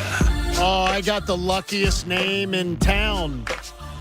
10 minutes they'll have to call coming up at the top of the hour at 8 o'clock before Andrew DeCecco joins us from Inside the Birds. It's the Fanatics Holiday Wheel, and it's back. I know who the 8 o'clock name is, and I got it in front of me, and I'll give it to you in just a few moments here. Pat, one thing you put in your notes that I found very, I don't know if it was painful, humorous, or what, and it's about people being positive regarding Philly sports. Yeah. And this is why sometimes it's a little hard. It's a little hard. Yeah, games like this, right? So, and I brought it up on the pregame show when I was thinking about the kick in the gonads that we've dealt with in terms of this city. And I myself, I've sat there and listened to, callers and hosts and dealt with friends and stuff that have, I've sat there and been like, guys, like it's fine. They'll be all right. And in the moment, I truly believe that they'll be okay. And even today, like you asked the question of, are you in or out? And I said, yeah, I think that they could still right this ship and win a Super Bowl. But I don't blame any fans at this point for being negative, because when you look back on the last calendar year that we've dealt with, and by the way, look back on the calendar year before that, it wasn't much better, but you've watched the Sixers have a chance to end a series against the hated Celtics in a Game 6. John, you were at it. They failed to do it, right? What happens? Well, hey, it's fine, right? We got Game 7. Yeah, then they don't show up for that. So you have a chance to, take care of business there. You fail. 2 biggest games this season, you just crap the bed. The Phillies got a chance to win Game 6 at home and close out a series, and you don't do it. Hey, don't worry, we got Game 7. Yeah, you fail to do it there. 2 biggest games a year, you crap the bed. And then you go the Eagles. The Eagles are our saving grace, right? 10-1, we're great. Right, yeah. All right, hey, we got San Francisco coming in. If you lose that game, not the end of the world. You go to Dallas, you can still 2 biggest games of the year, and what happens? Yeah. Someone grabbed the TP because you crapped the bed. Like, I don't blame It's too fans. late for that at that point, Pat. I don't blame fans for sitting here and not, being all in with Philly sports, because what we've dealt with in the past 2 years, really, when you look at everything, I mean, I'm talking the Phillies World Series, Union, Sixers, it's Super Bowl. It's just been. You know the call count, though, Pat? No. It's only slightly out over in. Does that surprise you? A little bit. 2 hours in. Little bit. We're 2 hours in, but I mean, yeah. Yeah, a little bit, but and I'm a guy that's in. Like, I'm in. You are. But I'm not blaming Are you 2 anybody. feet in, or are you 1 foot in, one foot on the fence? No, I'm too dug in at this point. Okay. I mean, I'm sitting here. It's the scene from it's one of those asteroid movies, where the whole thing comes down, and this woman and her father just go to the beach, and the asteroid hit, and they're just waiting for the wave to hit. And it's just going to take them away. That's me right now. Like, I'm on the beach. I don't blame you, though. I'm on the beach, and I think the asteroid's coming, but I'm not leaving. I'm here. So the explanation that we're getting from people that are in haven't really been convincing to me. Not even convincing. There hasn't been one X's and O's of why you're in. It's, well, I still trust this. I don't know. I'm just an optimist. No. What's the football reason you're in? There because, aren't and any I'm not putting offering. anybody down. What I'm saying is, there isn't a real explanation you can give for being in right now. Right now, after these last 2 weeks, you can't tell me, well, I think Jalen Hurts is going to turn it around. No, I think this defense is going to get better. I don't know. I don't know if you can convince me of why you're in. By the way, I don't think if you were asked, I don't have. You did a tsunami. Yeah, you talked asteroids and tsunami. Yeah, the tsunami thing is a good the Deep Impact. Great movie, by the way. That's cool, but that ain't getting Jalen Hurts to throw 3 touchdowns. You are dug in. Like if the asteroid hit. If the asteroid, I'm hoping it doesn't. I'm hoping all of a sudden it just kind of whizzes by the planet. But yeah, I'm here. Hey, our buddy Tristan, who we love seeing out at a lot of our remote broadcasts and everything like that. Tristan's brother, Gavin. You remember Gavin? He was the Brandon Marsh lookalike. Got a great head of lettuce. Almost rivals Pat. Yeah. Him and his girlfriend, Sarah, got engaged over the weekend. About time. Nice. So congratulations to Gavin, to Sarah, and Tristan. I guess you start planning the bachelor party now. Just start planning it now. Some sad news over the weekend, too. The news about Frank Wycheck. I was so sad about what happened? that. Yeah. I didn't hear this. He fell at his home and hit his head and died. Oh, my God, that's horrible. Yeah, Archbishop local Ryan, guy. great. Exactly, yeah. And a great guy. I'll tell you what. It's funny you say that. So the or what they call it, the Music City Miracle. So that play happens. Next day, I get into work, and my boss says we need Wycheck, hunt him down. So calls are made, this, that, and the other. It's getting hard because everybody in the country wants him, obviously. I get the in, I say, look, I work with Ted Solari. And right away, that's all I needed. Whoa. Who's that guy? All right, let me talk to him. And so I got Wycheck for an interview and did a story about it of the Music City Miracle. But 52 years old, such a shame. And now there's talk of, they might want to study his brain for CTE or something. Well, he had been having some health issues over the years. Frank, such a shame. He did our job in Nashville for quite a while. Oh, is that right? And was very, very good. And we would do a lot of Atlanta and Nashville. A lot of people would cross over between the markets. It's only a 3.5-hour drive. And Frank was always kind with his time, talking football, always had a great time. And Frank used to have me on with Paul Kuharski and some others to help them come up with great gift ideas. So a bad loss. Frank Wycheck, a bad loss for the Philadelphia community. Your name could be said at 8 o'clock. You got to stay tuned. Brian in Philadelphia joins us. Brian, welcome into the Fanatic. How are you, buddy? What's up, boss? How you doing? Good to hear from you, man. He's the 49er fan, Brian, who's very logical and always very fair-minded. So what are you thinking, Brian, about what you've seen? I just think that they got to get rid of the offensive coordinator and the defensive coordinator. That's what I think. Well, yeah, but what do you think about, though, the next 4 games? They have the easiest schedule to finish the year in the NFL last 4 games. What do you make of that? I think they're going to go 1-3. What? Brian? 1-3. I think the Giants going to beat them twice. The Giants coming on. You got to look at what they've been doing in the last couple of weeks. They playing better, as the Eagles say. Brian, come on now. I don't understand. Hurts fan, you hear me? But the only thing, they wide receiver around, he should have caught that ball, and they probably would have stayed in rhythm. When he ain't dropped that ball, that 30-yard pass, when he ain't catch that ball. Well, what about when Jalen fumbled? I mean, you can't do that, Brian. You can't do. Well, if A.J. Brown, ruined it all. The opening, Jalen Hurts set the tone last night, fumbling on the 21-yard line. That set the tone. First drive, you're going to answer their drive with a really good drive, and then your leader fumbles. Yeah, you had 2 momentum-changing moments in the first quarter of that game last night. One, letting the Cowboys just go down and score as easy as could be, doing whatever they want. And then you get the ball and you got to answer. Looks like you're going to. And your leader, your offensive leader, perhaps your best player, comes up with a horrible fumble at their 11-yard line. I mean, it's like maybe that's why I was apathetic last night through the game. That was just gone. Yeah, I mean, it's what it is. There is apathy that sets in. But now anger set in for Pat and I. The apathy. I mean, it was weird. And a lot of people have had different opinions all morning long. We'll hear from you. But it's 8 o'clock in the morning. So that means it's time for the Fanatics Holiday Wheel. Your chance to win fabulous prizes 3 times a day at 8, noon, and 4. Haley's going to come and spin the wheel. But our listener contestant who registered at 975thefanatic.com, you're going to look for Scott Murphy. We say Murph. Scott Murphy of Philadelphia, Pennsylvania. Murphy, I think he does an incredible impression of our former program director. Oh, really? Okay, well, Scott Murphy may be the guy. Scott Murphy, you have 10 minutes from now. So around 10:40 on the clock. You've got it, 8:10:40 on the clock. Scott Murphy of Philadelphia, you have a chance to do it. Now, Haley, spin the prize wheel, because if Scott doesn't win the prize, somebody else wins it. Let's see what's out there. Spin it on. I've got the binder of gifts here. And so Haley's like, Haley went hard on this spin. We might be here for a few minutes. Vanna White makes what, $10 million a year? They could hire Haley for like $500,000, and she's in.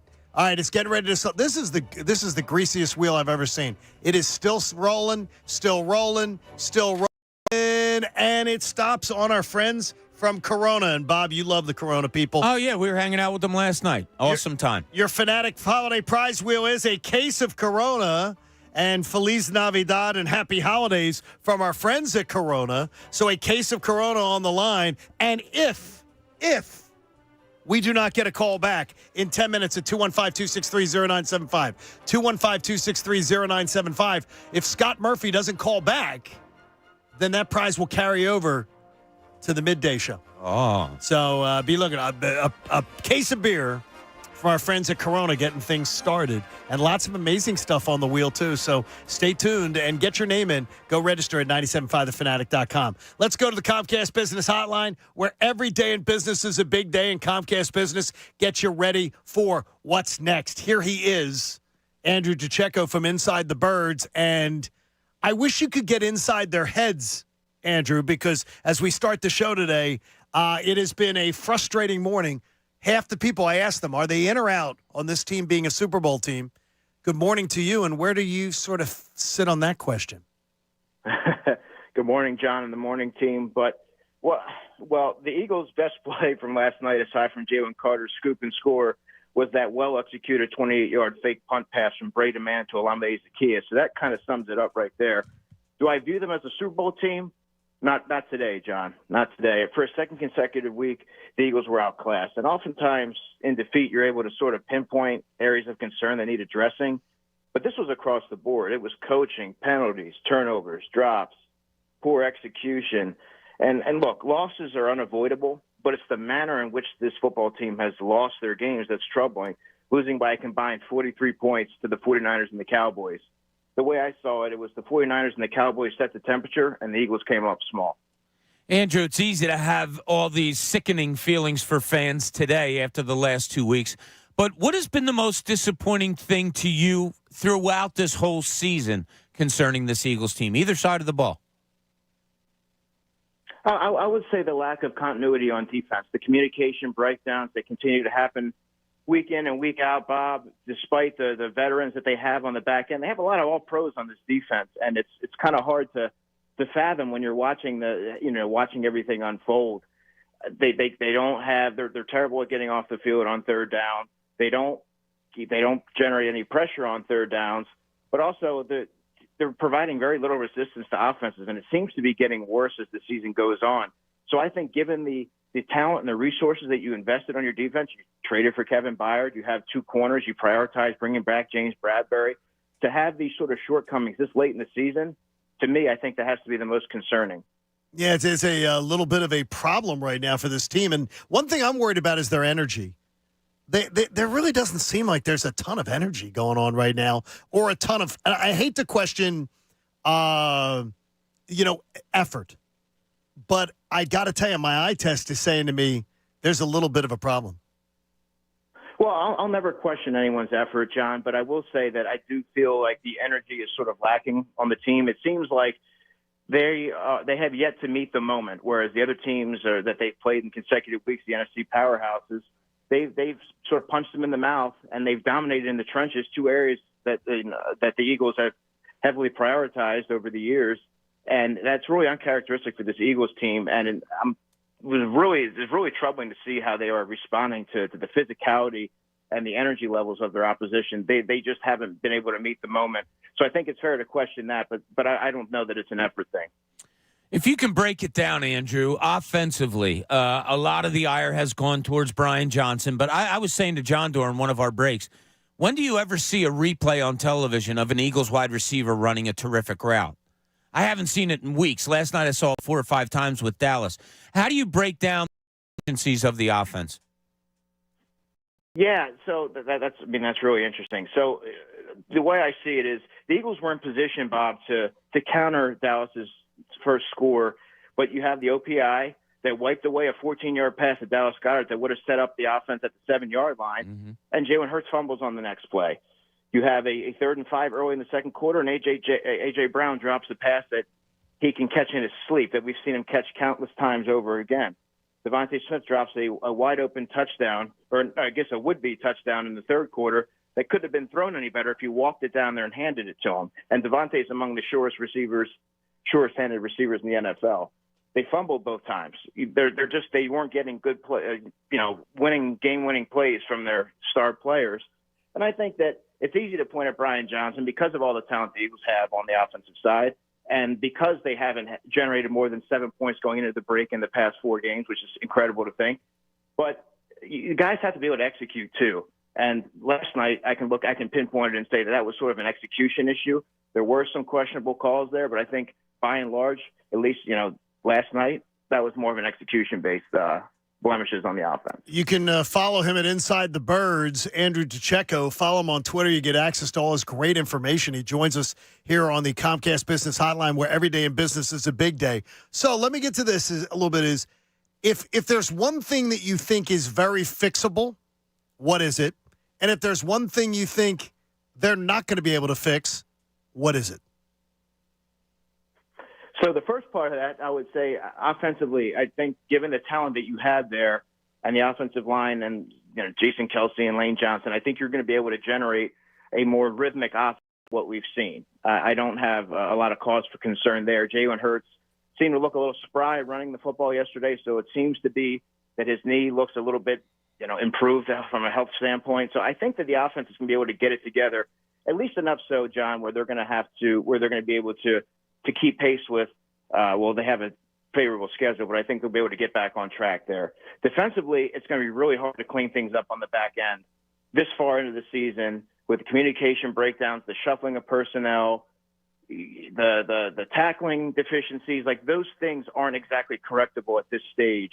So I don't know where there's no reinforcements coming, and I don't know where you're going to be able to correct it. So I think the pass rush is something that is concerning, and I think you're seeing a lot of tired legs, particularly from Josh Sweat, who has only 1 sack in the past 6 games. Hassan Reddick got one last night, but those guys have logged a ton of snaps, and it's only going to get worse as you get further into the season because they just don't have a ton of depth behind them, and that's really been their calling card in alleviating pressure from the back end because they haven't really been able to stop anybody in the passing game. Andrew, how much schematical changes have you seen during this season from, look, we have to put Sirianni at the head of it, and then the coordinators? Have you seen schematical changes that have impressed you? Not really. I haven't seen a ton, and I think to some extent, Sean Desai, and I said this last week, I believe that his hands are tied given the shortcomings of his personnel, and he's sort of presiding over a defense that to me looks a tick slower than last season, and they're not wrapping up their tackles, and they're sort of prolonging a lot of these drives and not getting off the field. But I haven't seen any of this elaborate changes or anything to that effect. If blitzing is what you're alluding to, I don't know that you're going to see anything. The Eagles just aren't a good blitzing team. No. And then offensively, I haven't seen much. You'd like to see them kind of lean on the running game a little bit more. And they did sort of in the second half. They got some things going. But their second half back did really well again, DeAndre Swift, when they used him. Yeah, and Kenny Gainwell averaged 7 yards a carry. He did. So, yeah, and I thought the Eagles did, when they were running the ball, John, I thought that they were really effective running downhill through the middle, and where Dallas has a really fast-flowing and aggressive defense, and I thought they weren't allowing anything on the perimeter. Hey, Andrew, confidence meter, as we wrap this up. These 4 games ahead of them, 4 losing teams sitting in front of them. The odds that they go 4-0 on a confidence meter, 1 to 10. I would say 9, just given the opponent. But you can't just show up and expect to beat these teams. That trip to Seattle is not easy. I think now moving it to Monday night, in hindsight, looks like it's going to be the best move for the Eagles, who seem to be pretty shot. They seem to be pretty tired, and they were lagging a little bit last night, so that should help. But you can't just roll over and expect a lot of these teams to just show up and concede. You have to be able to correct your issues and take it out. But you also don't want to have that false sense of hope, John, right? Yes. The Eagles won a lot of closely contested games early in the season to inferior opponents, and that kind of may have given many, even them, a false sense of who they are. So you got to make sure that you put the pedal to the metal as you get forward in the season and the last 4 games, and iron out some of those deficiencies. All right, we'll check in with you next Tuesday after the Monday night game, and hopefully the losing streak ends. So we haven't had losing streaks under Nick Sirianni too much, so this is good. So good job. We appreciate it, Andrew. Have a great weekend. Everybody follow along on Twitter and get that great information, and follow everything they're doing at Inside the Birds. Thanks, buddy. Appreciate you guys. Thank you. There you go, Andrew DeCecco joining us on the Comcast Business Hotline. We have a winner on the prize wheel. Oh, way to go, Murph. Scott Murphy picks up a case of Corona. Not a case of Corona. We shouldn't say that everything we've been through. A case of Corona beer that he's going to really, really love, which is going to be awesome. Wasn't following Absolutely awesome. Yeah, People and if he wants to come in the studio and share it, I mean, feel free. He's got to bring his own limes because we don't have any limes on here. So, hey, also, too, there is a Fanatic. You automatically get a Fanatic prize pack if you're just spinning the wheel, if you're the contestant and you call in. But right there, one gift is there. So that means Andrew Salchunas will have one gift up for grabs.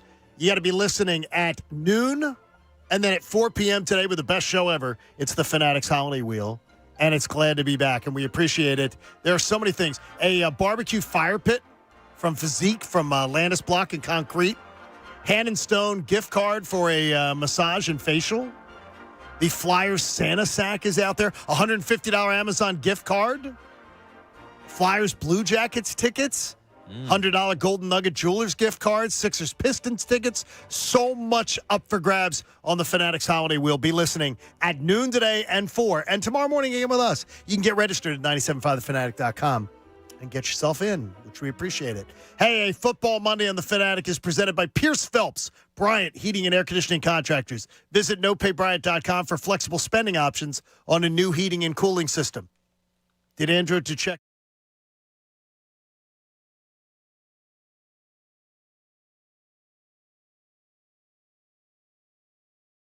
Didn't sway me one way or the other. No, his thoughts were, online. I think with probably what everybody is going on with the Eagles today. He's which pretty isn't good. He's pretty confident though that they'll win all 4. Yeah, that I didn't agree with. So you don't? Well, look, they could, they may, but I can't have confidence right now that they're going to beat any NFL team. And I don't say that. They're not playing good football at all. And to have to go to Seattle, who I watched battle with San Fran yesterday. You can look at the final with score. With the backup quarterback, by the way. Yeah, with the backup quarterback. They have some really good wide receivers, Seattle does. The Eagles couldn't cover you, John. I can't confidently say at all that they're going to go 6,000 miles out west and 3,000 miles out west and have a good game against anybody. I just can't. Tom in Alabama points out, Pat, that one thing about Jalen Hurts that he's always had for his entire career, and it can't be forgotten, whether it's college or pro, he's always played behind a great offensive line. Has the offensive line been great this year? Yeah, no, I think it has. I think it's been. I thought they were the only good thing against San Francisco. I thought they were pretty good last night. Lane had his issues with Michael Parsons, but everybody does, right? Yeah, and Lane probably, if you break down the Michael Parsons tape, Lane probably did, I'm assuming, the best job because it really was one sack he gave up. But, I think the offensive line has done a pretty damn good job. I think they've given Jalen Hurts a decent amount of time to throw the ball. I believe that. Absolutely. They don't run the ball enough to actually know if they've done well running it. But early on in the game, I'm sorry, Bob. No. Early on in the game, though, I mean, the design Jalen Hurts runs were working. They were working. They were working until he fumbled it. And then as soon as he fumbled it, you went away from it. Right. And then if you look at the runs that they had with DeAndre Swift, and Andrew talked about it, I believe, up the middle was going well. And then in the third quarter, when you decided, all right, let's go with a diverse offense, and you actually ran and threw the ball, they went right at Micah Parsons. Yep. Let him come upfield. Lane Johnson just pushed him away, and boom, you're getting your 4 or 5 yards there. What do you have, 2 carries in the first half? Again? Yeah. It was something like that. It was it's like ridiculous. Again, I'm over. I am so over Brian Johnson. Well, to defend, it makes no sense. To defend him a very, very tiny bit. Okay. They didn't have a lot in the first half. I mean, it seemed like for the majority, Dallas, and credit to Mike McCarthy, Dallas's offense, they did what the Eagles were doing in the middle of the season. I mean, they were just controlling clock, converting third downs, and then finishing off with scores. And then the Eagles would get the ball back, and I feel like they didn't have a lot of opportunities to actually run the ball because they were either going 3 and out. Well, in the drive leading up to the 2-minute warning, they could have. They could have, yeah. You're not wrong there. I mean, I'm not saying they gave them clock to score a touchdown. I'm not saying there weren't opportunities, but they also just didn't have the ball a ton that entire game. I got to look at the time possession, but it's not pretty. I think it was 18-12 in the first half, Pat. Dallas had it, so you're right. There wasn't much. And when you're playing from behind, it takes a special person to be able to breathe deep, run the ball. It takes really good coaching. He did it in the third quarter to open up the second half, but that didn't lead to anything either. So, and my problem is like you're doing well with the design quarterback runs to start the game, and Jalen Hurts has a fumble. If a wide receiver has a fumble or a drop, what do you normally do? You design a play to go right back. They at did him, in the Super Bowl after the fumble. They went right back to Jalen Hurts because that was Shane Steichen. Show them that you got a little faith in them, and they didn't really do it. Now I'll go to the other side of it a little bit. He took that one hit in the first half. I thought he was coming out. I thought he got concussed. So really? It's the one when play he was when he was sitting there. Throw. Yeah, right, exactly. And he's sitting there, and they had to help him up and on. I was shocked he didn't go into the 10 or anything like that. And then another time, he seemed to walk very gingerly afterwards. That, yeah. So there was 2 hits that he took that made you say, So here's a great example of what we're talking about here. Time possession. You guys want to take a guess? No. 33 for Dallas. 36 and Oh a my half gosh. to 23. They controlled more than a quarter of the game. Like it's more than a quarter. It's terrible. It's terrible. Hey, we have a lot coming up, including I want you to hear from Nick Sirianni and Jalen Hurts postgame. And we'll get more of your calls in at 610-632-0975. Are you in or are you out? And you've heard compelling evidence that sort of says, stick around, keep one foot in the inn. But a lot of people making compelling cases about why this team, they're out on it. John Kincade Show here on 97.5, The Fanatic. I love the fact that Atlantis Block and Concrete helped us.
On the Fanatic. A lot of people hanging out, wanting to voice their opinion on whether they are in or whether they are out on just the idea that this team can win a Super Bowl. And the thing is, as Bob says, it can change week to week. But I do wonder, Bob, what would change for you in the next 4 games when you're playing really inferior opponents, and you really are. I'll tell you what, their toughest game or their toughest victory to get this season is going to be the next one. Oh, absolutely. When you're playing as poorly as you are now on both sides of the ball, man, you got to really pull up the bootstraps, to take a cliche out, and really find a way. The next win could be as ugly as these 2 losses. But you got to have it. But you got to get it. You got to go out and get it. I don't know. I was just texting back and forth with my offensive coordinator friend, and he says obviously he looks at defenses all the time. You can't blitz with this group because it leaves you in zero coverage. They don't have the speed to stay with anybody, so therefore you're going to get burned every time. He thinks schematically these coaches don't do anything during the game. He doesn't see any adjustments. I don't see any made. either. It rubs him the wrong way. I don't really buy too much into it, but he says, why is Nick Sirianni always saying he's got to go look at the tape? You should have that stuff fresh in your mind Just when the game's over. Now, maybe he doesn't want to admit it, or maybe he's not seeing it. I don't know. But my friend who's, like I said, an offensive coordinator, said, yeah, I just don't see it in this group right now. Dustin in Westchester's on the line. Dustin, in or out? In, but I couldn't feel worse about it. well, why are you in? That's pretty good, Dustin. I'm in because I just been too much disappointment, and I think it was alluded to earlier. This is what we've had to hang our hat on. And so I have to be in for that reason. I'm not ready to commit to the Sixers yet. And I just have to say, the standard sucked. And I don't necessarily mean the product. I mean the attitude. I just want to remind everybody, we are one Marcus Alexander-Scantling drop and a Gabe Davis turning the wrong way from losing 4 games in a row. So the things that people have pointed out, John, like you said, all season long, they've been there. But we got the whole win is a win crowd. I've been a little bit critical throughout the year, and I think it's coming back to bite us in the butt. So now you're in a position where you do have to win out, and that's never easy in the NFL, no matter who you're playing. So, Dustin, if I was an editor here right now with you and what you just said you're in, and then you did a marvelous job of describing for 30 seconds of why we shouldn't be in. No, you know what I mean? Like, no, I'm not putting you down. No. I'm being honest with you. Like, you said they're 2 lucky plays away from losing 4 in a row. I don't think they can win 4 in a row. Like, why are you in? Tell me why you're in. I'm in because I have seen glimpses and flashes, and I think they are correctable mistakes. Okay. Nick Sirianni truly is the fundamentalist that he says he is. The standard is the standard. Jalen's whatever. Oh, yeah. Then they can fix those things. They are correctable. They've hurt themselves, but the defense, offensively anyway. Defensively, I don't have answers, Bob. You asked for X's and O's. I don't have any. All right, well, you've been hanging out too much in the borough. Too many cocktails in the borough, I think. You know, it's weird because we can't figure it. I think Dustin had a good. He made the case though of he still wants to be in, but it's like he says I'm in, and then and I'm giving him credit, right? And then Dustin laid out perfectly, pretty much in my mind, why you shouldn't be in. And that's why I can't just have, if you're in, I can't have, well, I just feel it. Or, well, they were there last year. Or, well, Jalen Hurts talks about standards. I need to really know why. What tells you, football-wise, the way they play football, that you're in, that they can still make the Super Bowl? Because right now, I just don't see it. I will attempt to give you one. Andrew talked about the offensive line, leaders on the offense and all that. I think that you can get back to what we saw against Buffalo offensively, team that put up a lot of points, but also a team that had confidence with 1:40 left that at the worst we could get into overtime and win it. And I think you just need to get there and you're all right. I mean, when you look at last night's game, I would say the majority of it was self-inflicted wounds that are just uncharacteristic. You're not going to see a game where Devontae Smith, A.J. Brown, and Jalen Hurts all fumble the ball. And you're also not going to see a game where Devontae Smith and A.J. Brown have a case of the drops, and they did. So, a couple of those go your way. I think it is a very, very different game. and what you had last night, when the Devontae Smith fumble happened, I tweeted out, I started laughing because it was like, man, this is a cornucopia of suck. Epidemic. So I think in that situation, I don't think you're going to see a game like you saw last night. I think you laid it out perfectly. But we were going to see a game last night after what we saw the previous week against San Francisco. I didn't think that they would rebound with slop, and they did. The Jalen Hurts after the game talked about something that I'm questioning, the team's discipline. Listen to it. Yeah, I think there's a number of things, right? When you think about why isn't something operating in the fashion of maybe we expect it to, or may expect it to, and it's just all about controlling the things that we can. You want to be disciplined, you want to operate in a high manner, you want to eliminate penalties, and obviously produce points and get stops, turnovers, and do things like that. But just is something we're going through, not necessarily stuck in. And that's something that I believe in. We have to be able to learn from it, and we will. It's an eagerness to just continue to press on. 13 games in, Jalen, and with all due respect, that's a load of garbage. It's just 13 games in. You can't keep saying we're going to learn from it. This is what you got to do. It's not like we're stuck. He says at some point, it's not like we're stuck in it. Yes, you've been playing this way since the opening game. It's 13 games. It's not like this is something that just popped up the last 2 weeks. Well, it's just because the opponents are better and they've made you pay for it. The offense hasn't been this way all year long. I mean, we can't forget the 6 straight games that A.J. Brown had over 125 yards receiving, that they put up some numbers, that they scored 38 or whatever it was against Buffalo. The offense hasn't been anemic all year. It's been anemic the last 2 weeks. And it hasn't clicked on all cylinders all year for a good amount of time. I agree with that. Pat laid it out. If you're going to have hope, you have to start with the offense. And Pat said, this could happen, this could happen. I was going to come back at Pat and say, could it happen that all of a sudden Bradbury knows how to cover better? No. Is it going to happen all of a sudden that Hassan Reddick and Swift aren't going to be tired anymore? Come on. Or overmatched because of their tiredness? I mean, Swift one sack in 6 games. Not Swift. I mean, not Swift. Sweat. I'm sorry, Sweat. One sack in 6 games. It's crazy. Like that. That's not good. And they're just not getting the pressure. They're not getting there. They're not. No. Last year they did. Matt in Bucks County joins us. Matt, good morning. You're on the Fanatic. Are you in or are you out? And why? Oh, 1,000% out. I mean, aside from the last 2 games, you can literally go through the year. 2 Washington games, the Patriots game. You can literally name them. The team should not be 10-3. It should not. Jalen Hurts is not an MVP candidate.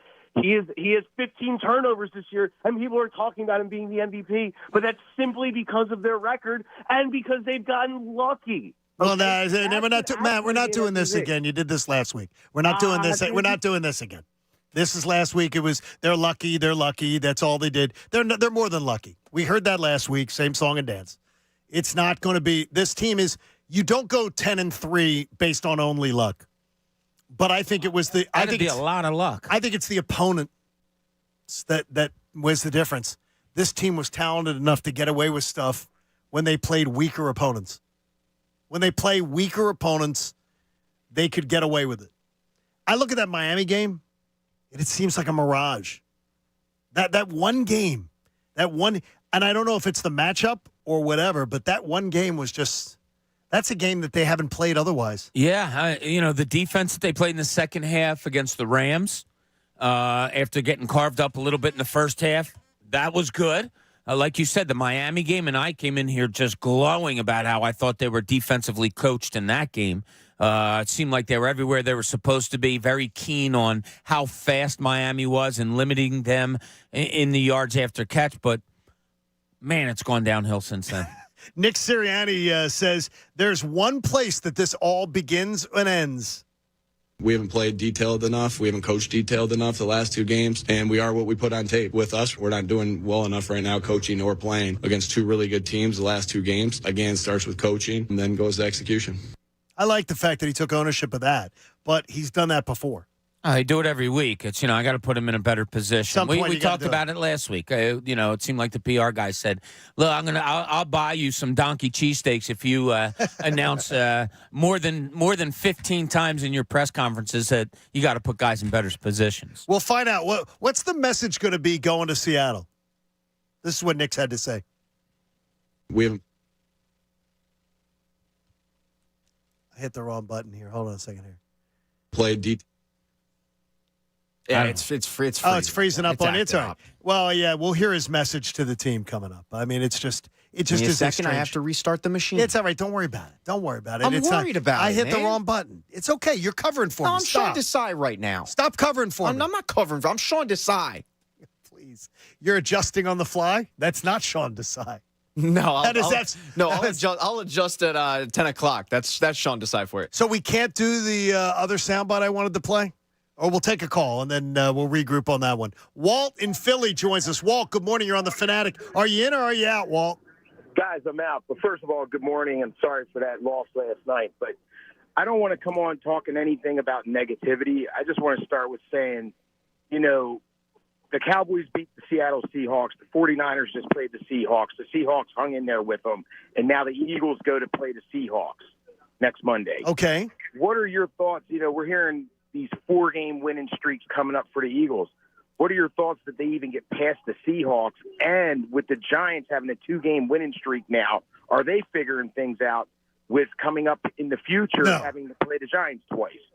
I don't think I'm not in the least bit concerned about the Giants, but I can tell you that I think teams are they're gonna be better than maybe you played them earlier, but they're not. I'm not worried about losing to the Giants. I am. I'm worried about the Eagles. The Eagles stink right now. I mean, we can't hide it. They stink right now. They look inept. They don't look prepared. They're just not good right now. And Nick Sirianni's probably saying the same thing to himself in that 4-hour flight home from Dallas last night. Like, why do we suck so bad right now? They do. There's not an NFL team that I'm confident you could just say, yeah, just roll it out there. You guys are going to beat them. Nope. When you're playing this bad football, and yes, it was against 2 good teams, but we know the eye test. They faced. We know the eye test. They're not doing anything well right now. And if you're going to tell me the 2 best teams are going to come in here and make you look that bad when I watch Seattle score 31 points against Dallas the week before, and I see Seattle go into San Fran and at least put up a fight yesterday, nothing that the Eagles did against either one of those 2 teams. I don't care about the Giants, Cardinals, Seattle. I can't get past about how bad this team is playing right now. Let's, our friends at Graffin Business Systems are always trying to tell you to cut the bull in your IT support, but I want to tell this guy to cut the bull. Listen up. It's time to cut the bull.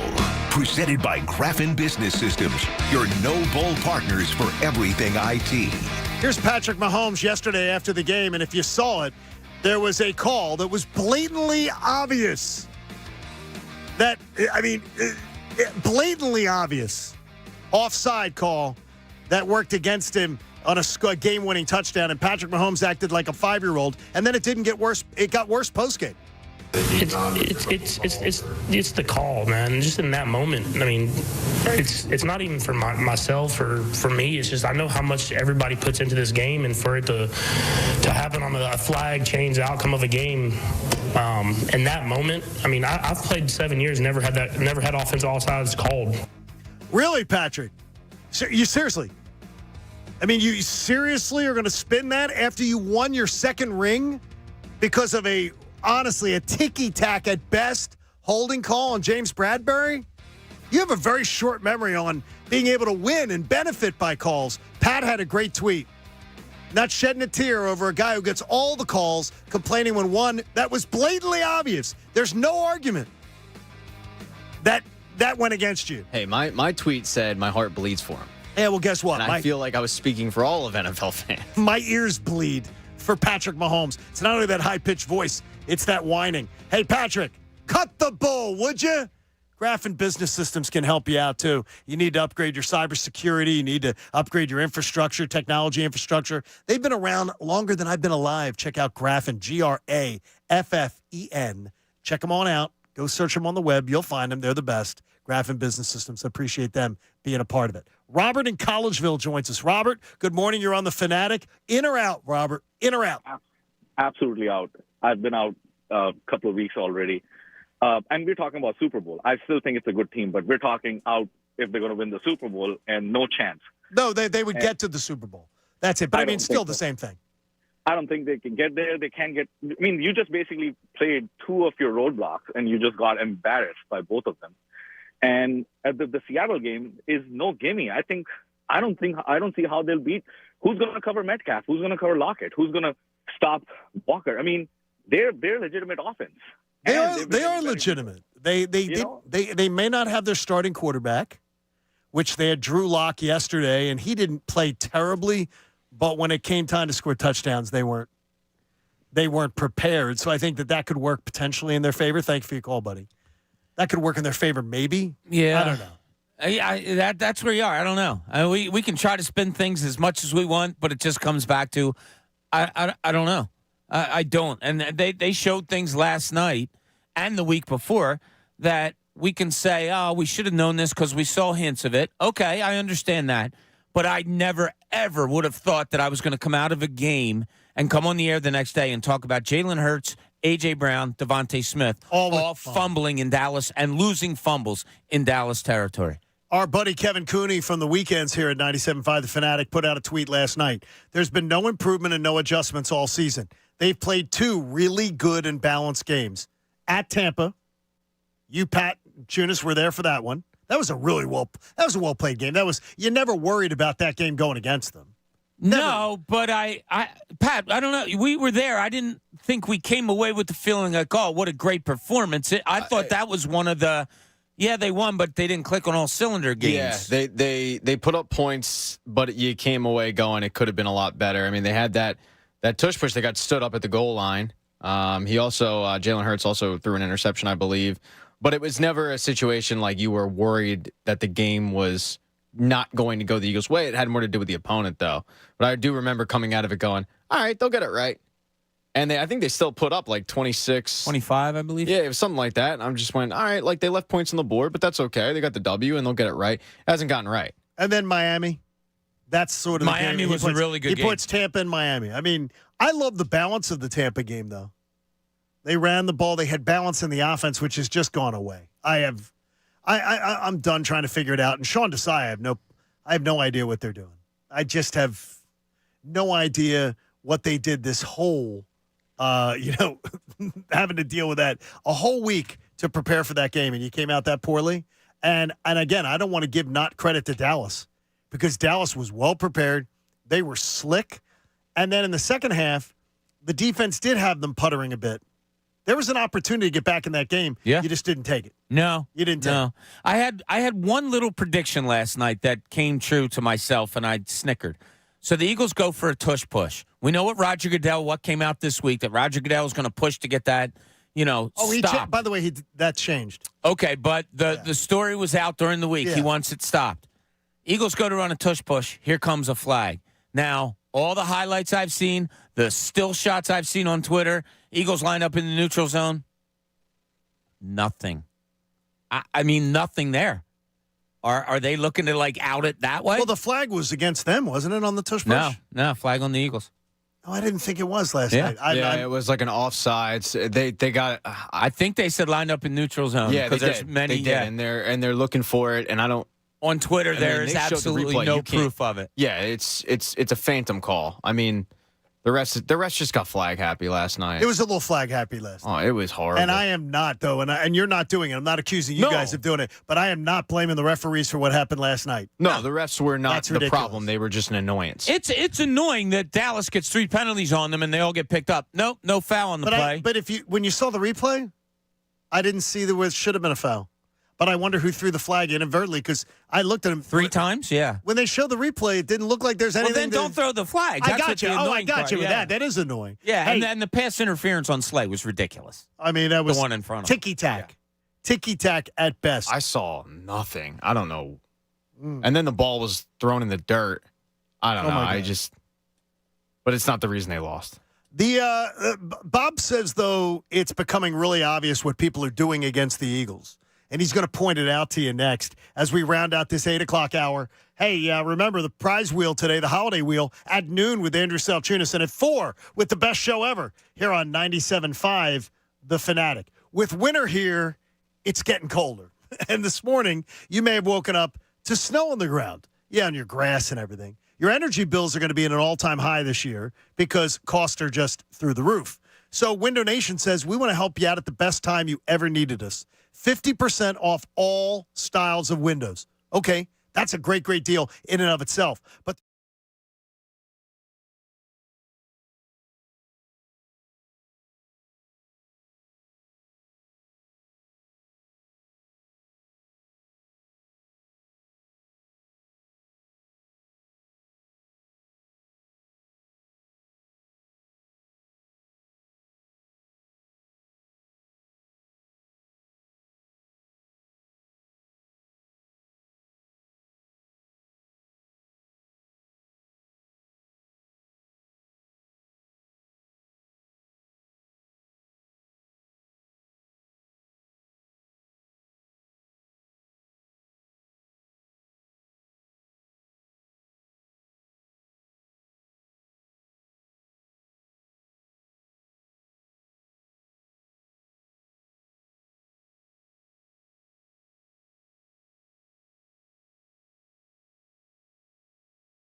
In Burlington, Philadelphia, a Beasley Media Group station.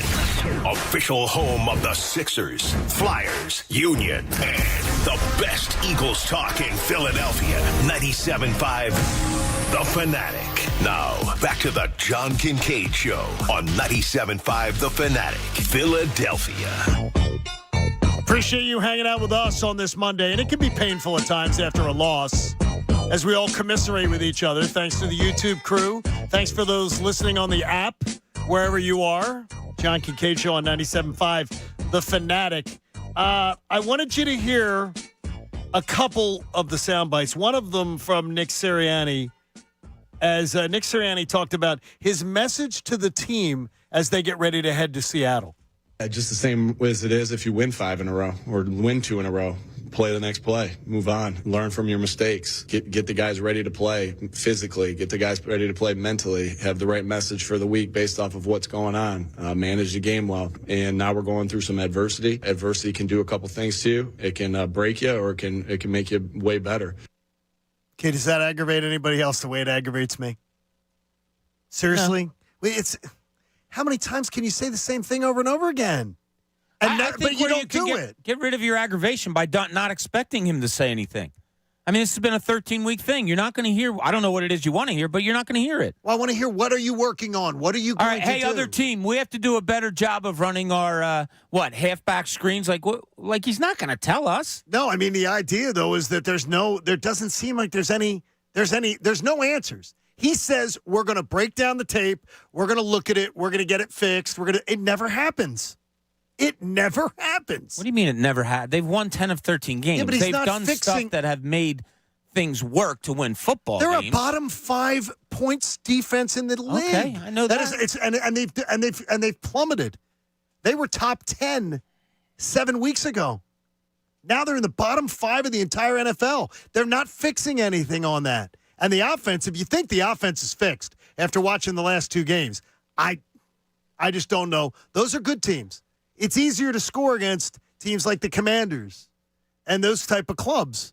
And I think that's a problem. Now, Jalen Hurts has his fortune cookies that he loves to share with us. And this was a really compelling one to me. I think it's a lesson. I think they're all lessons. We learn more about ourselves. We learn more about what we need to improve on. And we just need to capitalize on this moment because it is an opportunity for us. You know, we've played some really good football teams all year, and we've been challenged and stretched out in a ton of different ways. And so we just have to continue to grow from all of those experiences. The moment you stop learning, the moments you should probably hang it up and leave it alone. That's the mindset we have. Obviously, everything is about winning and finding ways to do so. But you don't win without losing. You don't win without losing. You always learn. I mean, you can learn from losses, but I've heard this one. Is this idea of, well, we're gonna learn from this, whatever it is, even when they were winning. We're gonna learn from this. We're gonna get back in, we're gonna get it fixed. Maybe they just don't have the guys to get it fixed. Maybe they don't have the players to get it fixed, Pat. Maybe the roster is just deficient, and somehow they managed to overcome it for a lot of the year. I don't know how it could be that deficient. I mean, they're like bottom 5 in the NFL in points allowed is atrocious. Yeah, and that's why Desai's got my ire this morning because, you know, people like making a pass and saying he's got zero talent as if he's out there with, you know, some D3 football team. Like, come on, man. You got Hassan Reddick who had 16.5 sacks and Josh Sweat and Fletcher Cox. You got the defensive rookie of the year right now in Jalen Carter. Like, your defense has talent. Have you, Sean Desai, put them in a position to execute and show off that talent? Or are you the smartest guy in the room and you're trying to fit square peg in a round hole? Like, that's – and I don't know. I mean, I'm not going to get that answer. I mean, I'm going to have to – you know, you'd have to sit down with one of the Eagles' defensive players and find that out. But it's hard for me to imagine that really all – you know, they lost safeties and T.J. Edwards, and all of a sudden it's like – oh, well, they've got no talent. Well, they have talent. It's just I don't think they've been put in a good position. There is one thing: is T.J. Edwards man up in the Pro Bowl? No, look, he's great. He's great. But that was a miscalculation on how he's part. But they weren't going to pay that much money, and T.J. Edwards wanted to go home. But that's what the Eagles do. They scrape the bottom of the barrel, and they don't value linebackers, and sometimes it burns you. Nate Gary this season. Right. And then sometimes you end up hitting on a T.J. Edwards like you know it's just a diamond in the rough, but. This team has talent. They just, when you have a defensive end core that has no depth, you have a first-round pick that you really don't play at all because you're refusing to rotate anybody in other than Josh Sweat and Brandon Graham. It's not a recipe for success. It's a recipe to wear your players out. Yeah, that's really stuck out to me over the last few weeks is how many snaps those two are playing in Sweat and Hassan Reddick. It's just I get exhausted watching them try to get there, get a half a foot from getting there, but ultimately not getting there, and then have to do it all over again on the next play.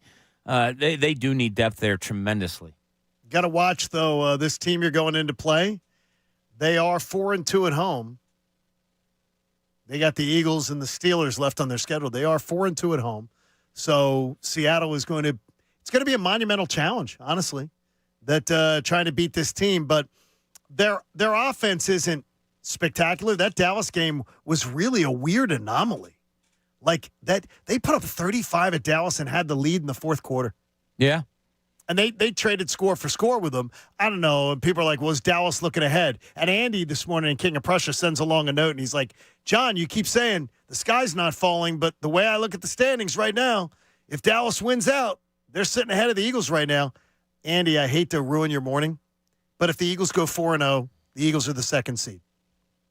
Period. Dallas can't do anything about it. So Dallas can win out.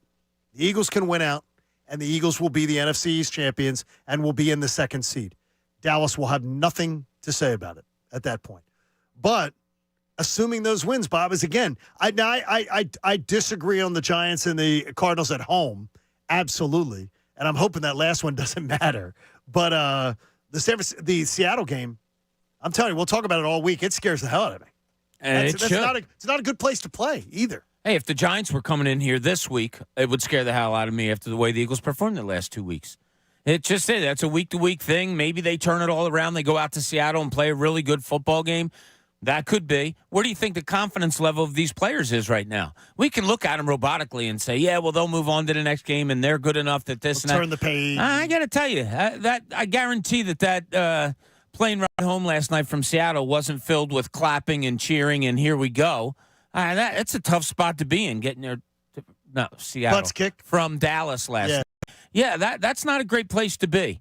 And you're as an athlete, as a person, and different things in life, your confidence level goes up and down no matter who you are. Right now, I probably can't find a lot of people on the Eagles whose confidence level is really okay right now. Hey, 9 o'clock hour is brought to you by the Bagster. It's a dumpster in a bag. You can get yours at Home Depot and Lowe's. For details, go to Bagster.com. Check it on out. Get yourself a Bagster. I would suggest the last 2 weeks need to be put in the Bagster, but hopefully next Monday night will be a great one with the Seattle Seahawks. A lot of people checking in, and we've been asking the question all day long. Are you in?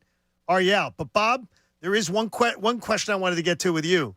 Is you think there's something where the Eagles are doing that's becoming like sort of incredibly predictable? Yeah, it looks like defenses are just totally attacking Jalen Hurts with the football. They don't care about RPOs. They don't care. They don't even care if he hands it off.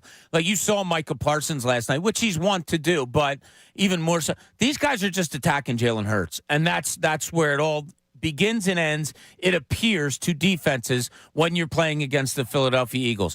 Don't worry about it. Just get Jalen Hurts with the football, and you'll be okay. Now, it's not as simple as like, yeah, everybody wants to rush the quarterback. I'm not saying that. I'm saying he's not faking them on anything. He's not. It's just go after. He could throw two fake screens. Like, who was it yesterday, Pat? Was it Seattle ran that terrific play? Yeah, with Drew Lock. So, my God. Drew Lock, and he comes out. He fakes a screen to the left, fakes a screen to the right, and then hits his tight end going right down the middle of the field. And it was like, we all brought it up. We said, man, wouldn't it be great if the Eagles had that kind of innovativeness in their offense? They just don't seem to have it. But it's almost like, I'm trying to equate it. In basketball, cover your man and cover nobody else. Don't worry about anybody else. I want you to deny him the whole time. I think that's what teams are doing with Jalen Hurts. Whether he has the ball or not, get after him. Because most of the time he's going to have the ball. Michael in Yardley joins us. Mike, you've been out for a while, you're saying? Yeah, guys, I've been out since week 3, and I've talked to you guys about it. I told you guys that Brian Johnson is not it. There are just some common sense things a football mind would try and do that you don't see him doing. And you know, part of it is you see it play out in the fact that we are the last team in pre-snap motion. You see it play out in the fact that you know that Dallas is going to bring the all-out blitz. There are some things as an offensive coordinator that you can do to kind of counteract that, right? One of the things you guys just talked about is mentioning how they're attacking Jalen Hurts. How often do we move the pocket? We have a mobile quarterback. Rarely. We have a mobile quarterback. If you're bringing out an all-out blitz, say, okay, guys, we're all going to slide the line to the right. We're not going to block the last guy on the left. Jalen, I want you to roll out right, and we're going to try some kind of flood play where we have the guy shallow, middle, deep down the field. Love it. Coming across the middle from the backside. Can you be in Seattle next Monday? I hope so, guys. When's the last time you saw a halfback screen? Right? You have a guy like Micah Parsons who loves to blast up the field. Why aren't you doing like a little shovel underneath or a halfback screen underneath to that side to invite him up the field and let Lane go out and lead the pass? I saw it once. I saw it once last night, and it was a play that I talked about where Parsons came up. Lane Johnson, all he had to do was shove him in his left shoulder, and DeAndre Swift went up for about 4 to 6 yards. Why do you don't use his aggressiveness against him more? I don't know. I love the fact, though, that Pat, I was trying to see if we could get him at, Philly Sports Trips, take him out there, and maybe with the play sheet, he could sneak on the sidelines. I like his innovativeness. Yeah, that'd be great. It can't be worse. No, his innovativeness is great. When you're completing passes to 3 different guys. Pre-snap motion is incredible.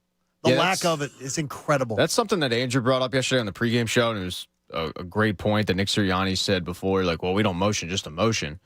And Andrew said, yeah, but when you look at the guys there, the teams that are leading the league in pre-snap motion, most of them are the best offenses in football. It's the Miamis, it's the San Franciscos, and then dead last is the Birds. It's like, okay, I get the whole, we're not going to motion, just a motion. Can you mix it in a bit? And they did yesterday. They mixed it in a little bit more to the point where the broadcast had to bring it up of like, whoa, we really don't see this very often. So maybe you'll see it a bit more leading in Seattle, but it's just dumb. Like, I don't know why you wouldn't do it. You're giving your quarterback another look as if it's man or it's zone. Did they bring the quarterback design runs back last night? Like, were they saving them for the Dallas game? Like, all of a sudden, I think there were 4 of them in the first 2 drives, and they were all successful. And then the 5th one was not successful. They got nailed right at the line. But overall, like, did that just come out of the woodwork? I think they were using Dallas's aggressiveness against them, and something that we were calling for last week. And he started out doing that well. Brian Johnson did. Good calls there. But like I said, on 2 of those plays, Hurts got hit. Oh, yeah. And I thought for sure one of them he was going to the 10 for a concussion. But, once your quarterback starts taking a pounding, then you have to rethink things. I think Rick in Easton is going to make a damning review of this Eagles team. Rick, good morning. You're on The Fanatic. Gentlemen, where's the resilience, the spine, the heart that they had against 3 AFC teams they don't even need in the tiebreakers against Miami, Buffalo, and Kansas City? It's incredible. You guys all saw The Godfather. Vito Corleone told Johnny Fontaine, you can act like a man. You don't have to beat the Niners. You didn't have to beat the Cowboys, but at least show up like you care. Can you show the fan base you care? You don't get blown out. You're 5 weeks from the playoffs, for goodness sake. You guys remember when Randall Cunningham went down against the Packers? Game 1. In the Bryce early Pop. 90s, that defense rallied around that team, and they willed themselves to the playoffs. No, they didn't get a ring. No, they didn't win a Super Bowl, but they showed they had a spine and a heart. This defense does not rally around the offense when they're down, and this offense doesn't rally around the defense when they're down. And where's the veteran? And where are the veterans? I mean, Rick, where's the veteran leadership? I couldn't agree more. And you know what? In high school and college, when we had a new coach, we were successful.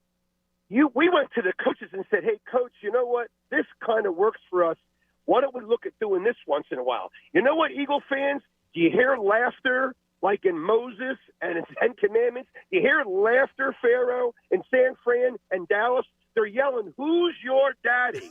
Now, here's the real problem. We're going to Seattle where they are our daddy. That's a problem. Yeah, I'm not. I mean, I don't think anything. I appreciate it, Rick. I don't think anything that's happened in Seattle in the past has anything to do with this game. But it has not been a friendly place for previous Eagles teams to visit. I don't think this has nothing to do with the 2017 team losing a game there. Like that has no bearing on me. Yeah, I don't think it can go there, but it's a number that's real. Okay, it's out there. It's real. They haven't won there in a long, long time. It's a really tough place to play, but now it's got to be the inner workings of this team right now. Past doesn't matter. History doesn't matter. Can they right themselves enough to go in there and get a win in a tough place? Peter in Westchester joins us. Peter, good morning. You're on the Fanatic. Hey, how's it going? Are guys? you in or you were out, Peter? I am in. I am in for sure. Like, we came all this way. We're not going to back down to nobody. It's just going to be a couple tough games, but those are the games we got to figure out. For the future. It's all about the future at this point. So you say you're in, but if it's about the future, is it about 2024? You're saying 2025? No, I'm talking about the Super Bowl. We got it. We got to stop everything that's going wrong and hold on to the ball, protect the ball, like go back to square one and move from there. But honestly, like a game like last night, we don't want to give the opponents too much, when it's not totally, necessary. Like we got. I got you. Get in the playoffs and give them all we got, and maybe have some special plays, kind of like that one play with the punt. Right. It caught people off guard. Three fumbles within almost all of them within field goal territory, and that's critical. Jalen Hurts on the first drive, 21-yard line fumble. I was like, you've got to be kidding me! Like, what happened? All of a sudden, Jalen's fumbling this year. And by the way, I don't see the plays as being somebody's blowing him up and the ball comes loose. No. He's losing routine plays, like in the Super Bowl when he had one that ended up costing him 7 points. Well, that was untouched. That was untouched, yeah. It was his own knee, I think, that hit in that one. Yeah, it's just odd. Yeah, all three fumbles in Dallas territory, two of them deep in Dallas territory. None of them spectacular. It's very good strip by Gilmore, I thought, on A.J. Brown. But, yeah, just inexplicable. And then the looks on Devontae Smith's face when he went to the sideline, just kind of like blank stare of what is going on around here. Do you think it's contagious? Do you think mistakes and sloppy play is contagious? Do you think it can pass from one player to another? Can pass to a whole offensive unit? I look at it more as trying to make more out of plays and therefore lending to mistakes. Okay. Like we talked about it before. I forget whose idiotic thought this was, that if we keep the other team on the field longer offensively, we have a better chance at getting a turnover. What? Remember, I don't remember who that was. Was it last year or 2 years ago? Pat, you remember that, right?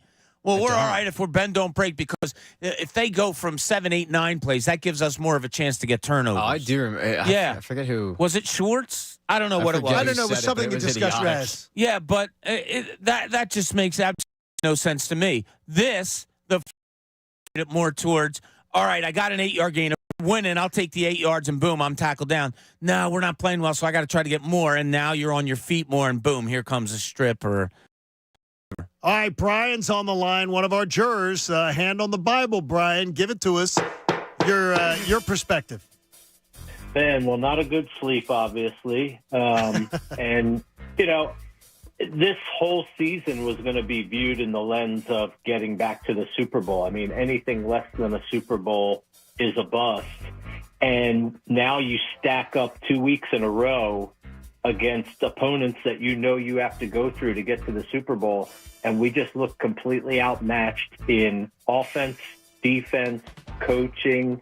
And I'm trying to figure out where are they going to find the spark right now. I mean, my hope is that they have this crop of guys now that, Alabama, Georgia, SEC football, they're used to winning. I'm wondering if they're used to overcoming some obstacles like this, and like who's going to step up and lead this group right now? Well, I'm Brian, not seeing it. Here's one of the dangers, and appreciate your call. Good checking in of the playing at these SEC powerhouses. 10 out of the 12 games on your schedule, you completely out-talent the opposition. You play maybe 2 games a year where the opposing team could probably match you at least half for half, like, talent-wise.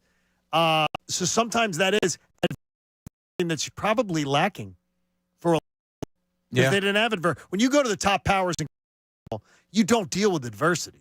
Well, it's funny. I was getting ready for postgame or watching postgame, and Jalen Carter, they showed him come walking into the locker room, and that was the first thing I thought of was he's lost 3 games this year. He probably lost 3 games combined in 4 years at college. His last 2 years, he lost none. Yeah, where does it play to his mentality? Wow, what am I getting myself into? I always go back. I equate it to a rookie that I covered in the NBA, and after 30 games, he was like, oh, my God, we still have 50 to go? And, that's... Was it his legs was he talking about or mental fatigue? Well, it's just anything. What do you play, 25, 26 games in high college, school? Right, yeah. Or high school, you do the 30 AAU. in college, right? Yeah, you do the AAU circuit, and you're kind of like, when's the next game? That's just, fun and games.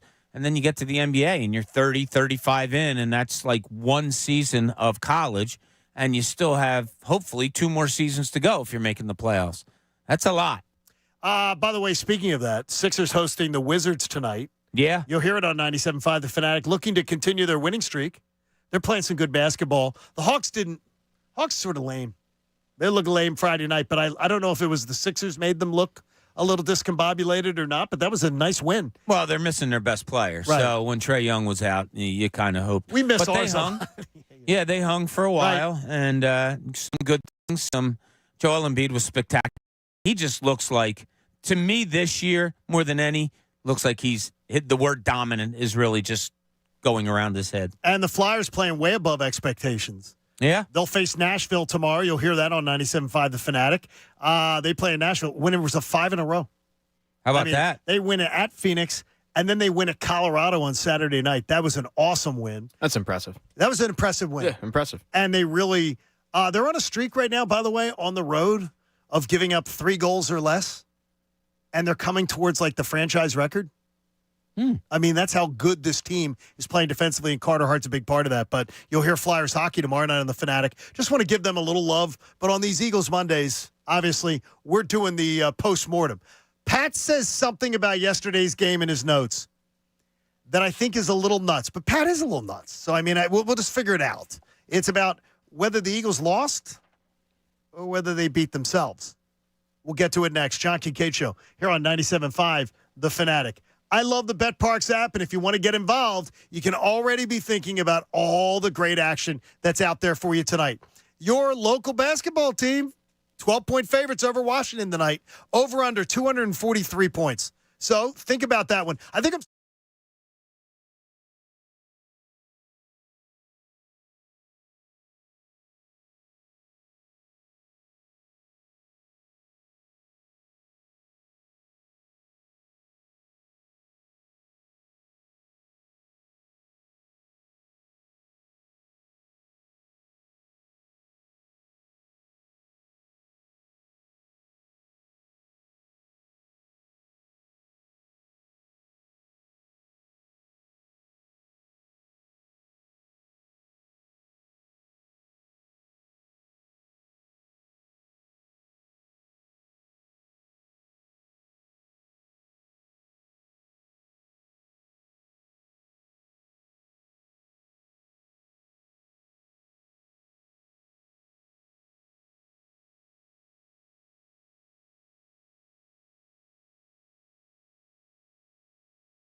97.5 The Fanatic, Philadelphia. Football Money on the Fanatic, presented by Pierce Phelps Bryant Heating and Air Conditioning Contractors. Visit nopaybryant.com for flexible spending options on a new heating and cooling system. I've got the hot seat coming up, brought to you by our friends at Delco HVAC, and there is any one of a number of candidates that could end up on the hot seat. But one of them may surprise you. That'll be coming up here in just a few moments. But we've had some people that were kind enough to wait. We've asked We've asked over and over again. The question of the day being along the lines of, are you in or are you out? You've watched two blowouts against the two best teams on your schedule. Are you in or are you out? They couldn't even compete. Is something going to change in the next month that's going to, spread pixie dust over this team and they're all of a sudden going to get tougher? I know Dallas had a few guys in their locker room talking about the fact is when you punch a team in the mouth and they don't punch back, you know you got them. And that's how they describe the Eagles. But this Eagles team changed kind of drastically over the last 4 weeks, right? Did we see this coming? That they were going to get absolutely plastered by both San Francisco and Dallas?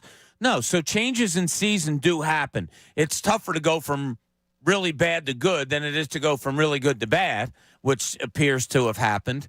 I don't know. I think your next win is going to be a really tough win no matter the opponent. Yeah, I think it's going to be tough. Because of where you are right now. Or does this team have one of those games where everybody, your jaw's going to drop and they're just going to start throwing it around and being able to run the football effectively and everything? Seattle doesn't look – Seattle's not a world beater. They're 6-7, but they're a dangerous team as they showed yesterday against the 49ers. Or the 49ers were like a little bit of that emotional hangover after the big win of the Eagles. Yeah, I don't think if the Eagles come out and do something offensively, it's jaw-dropping. I think the more jaw-dropping point of the season is these last 2 weeks. I don't think anybody expected that. Hey, Ricky in New Jersey says he's sick to his stomach. Ricky, don't get sick in the car. Whatever you do. Good morning, gentlemen. But hey, let buddy. me tell you something. Hear me out very quickly. I'm out. You know why I'm out? Because I've been saying this all year long. What I saw yesterday, the penalties against us, not against Dallas, I was in shock. I was like, what is going on here? But then what makes it worse is that why does it take Desai a whole half to change? Brian Johnson doesn't change. And you know what makes me sick to my stomach now? That Nick Sirianni gets on the at the press conference saying, we got to do a better job coaching. You know what Nick Sirianni sounds like? He sounds like that a husband where the wife tells him that you better change or we're going to a divorce. And you know what our divorce is going to be? The Super Bowl. Because if he doesn't change, we're not going there, gentlemen. It's sickening what I'm seeing. And I've been saying this for weeks now. Get rid of Brian Johnson. I'd rather not go to the Super Bowl and hit the reset button. Because what I'm seeing, and listen, I understand they're two good teams. But, man, change it up. When Desai went to a 5-man front, they changed the whole running game against Dallas. I have no idea, too, why, and thanks, Ricky, why the second half, it continually happens. Second half, we got this guy named DeAndre Swift. Let's use him in the second half. Let's never think about coming out and doing him. If you had used him more in the first half, you may not have left 1:50 on the clock that allowed Dallas to go down and get a touchdown, which really swung the entire game, that touchdown before the half. Yeah, just diversity. Like, keep Dallas off balance somehow. Do what Dallas did. Like, sprinkle in a running play. Sprinkle in a pass to the running backs. A jet sweep. A pass down the middle to the outsides. Look at all the different things that we're describing what the Cowboys did last night. And what did the Eagles do? Like, crickets. All right, you fake short and go long. You go to the 4 to make a right. Like, what is – he threw 3 people last night. 3. Now, you had a take on the Eagles and how that game went last night. Yeah. And I really want you to be able to articulate it. I want to jump you on it, but I want to hear you articulate it because I have a feeling you may make some good points that make me go, okay, that's what he means. Probably not. I think that last night's game, the Eagles kind of shot themselves in the foot quite a bit. They did. And I feel like the Eagles, I don't want to say they lost it, but I don't feel like it was the absolute drumming that we saw against San Fran. Okay, then I agree with you. Yeah, when you fumble the ball, three times. When your wide receivers have cases of the drops, when your offensive game plan is to only get the ball to 3 receivers, and one of them was your tight end who had 30 yards total. It's not a recipe for success when you've got your offense so stagnant that your time of possession battle was lost more than a quarter to the opposition. I mean, 13 minutes in favor of the Cowboys is absurd to me. Your defense failing to get off the field on third down, you give that credit to the Cowboys. But in terms of the drops, in terms of the fumbles, that to me is the game. You're driving on the field to answer Dallas's opening drive and a touchdown. Your offense is clicking. It's looking good. And you have a design quarterback run that works, and he coughs up the ball. Missed opportunity. And then, you have to settle for field goals instead of touchdowns, missed opportunities. And then you fumble the ball again, drop passes. Like, to me, I look at it probably I don't look at it as bad as San Fran. 55-45, 60-40 that the Eagles shot themselves in the foot. Then Dallas took it. But, I mean, you're never going to win if you have 3 turnovers and time possession battle is that skewed. But, I look at that game last night as, man, like that, it could have been so much different had they just not dropped the ball and fumbled it. I mean, you needed big plays, and they were there to be had. Yes. A.J. Brown, I don't know if Jalen Hurts has thrown a better pass. I mean, he turned. Now, granted, perfect. I mean, right there. It's right in the breadbasket. How do you not catch that? That probably could have led to a touchdown. Oh, absolutely. He puts it on the 2-yard line. If it wasn't Devontae Smith, I would have said, oh, man, that's a really tough catch to make in the end zone there. But he makes those catches. Yep. And he did a couple times it was like Hurts' deep ball was like a hair off. You saw it, the first pass to A.J. Brown, the broadcast was giving Gilmore tons of credit. Gilmore was beat. A.J. Brown just went through his fingertips. By the way, did you hear, just a little quick sidetrack, did you hear Collinsworth go surefire Hall of Famer? For Stephon Gilmore? Yeah. I did not hear that. Yeah, he did. He said he's I believe he said it. He's a Hall of Famer, though. I never thought of him as a Hall of Famer. I mean, I'd have to look at his body. Good player, yeah, but he's a really good player. I'd have to look, but I'll trust Collinsworth on it. Yeah, he's a big. Well, he's that Pro Football Focus, and you hate them. I do. I don't like. I mean, he was bringing that up. He kept bringing it up last night. Yeah, cool. It is interesting though, as far as Pat. Okay, I don't disagree with you as much as I thought I would, because the unforced errors. The San Francisco game was not unforced errors. The San Francisco game was you were dominated. Yeah. The Cowboys game was there were a lot of unforced errors. There was 3 big forced errors, though. Yeah. I mean, those fumbles didn't happen because of unforced errors. The Cowboys had something to do with them. I thought the Gilmore one was beautiful. Yeah. Like, that was a beautiful play. It's like, yeah, that can happen. Unforced errors last night? Penalties. The penalties were stupid. Penalties kept were drives bad. alive. Yeah, penalties were bad. Third You're right. down penalties. Yeah. Oh, my gosh. But this not being able to get off the field on third down is just ridiculous anymore. 58% since the bye. It's embarrassing. It's getting to the point where I don't care if it's third in the parking lot. I have zero faith in the defense getting off the field. To the point where when they do get off the field, I'm pleasantly surprised. But that it didn't used to be like that. And now it's like 3rd and 6, 3rd and 7, 3rd and 8, 3rd and 9. I'm like, okay, let's see how the defense screws this up.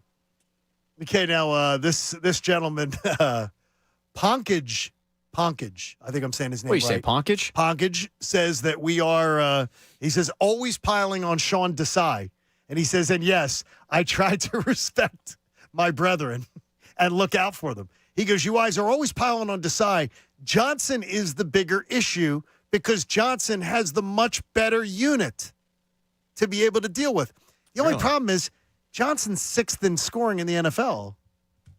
Like, to me, is Desai's unit. There's no reason with the talent the Eagles have. There's zero reason they should be 5th worst team in the NFL in points allowed per game. The Eagles haven't been there.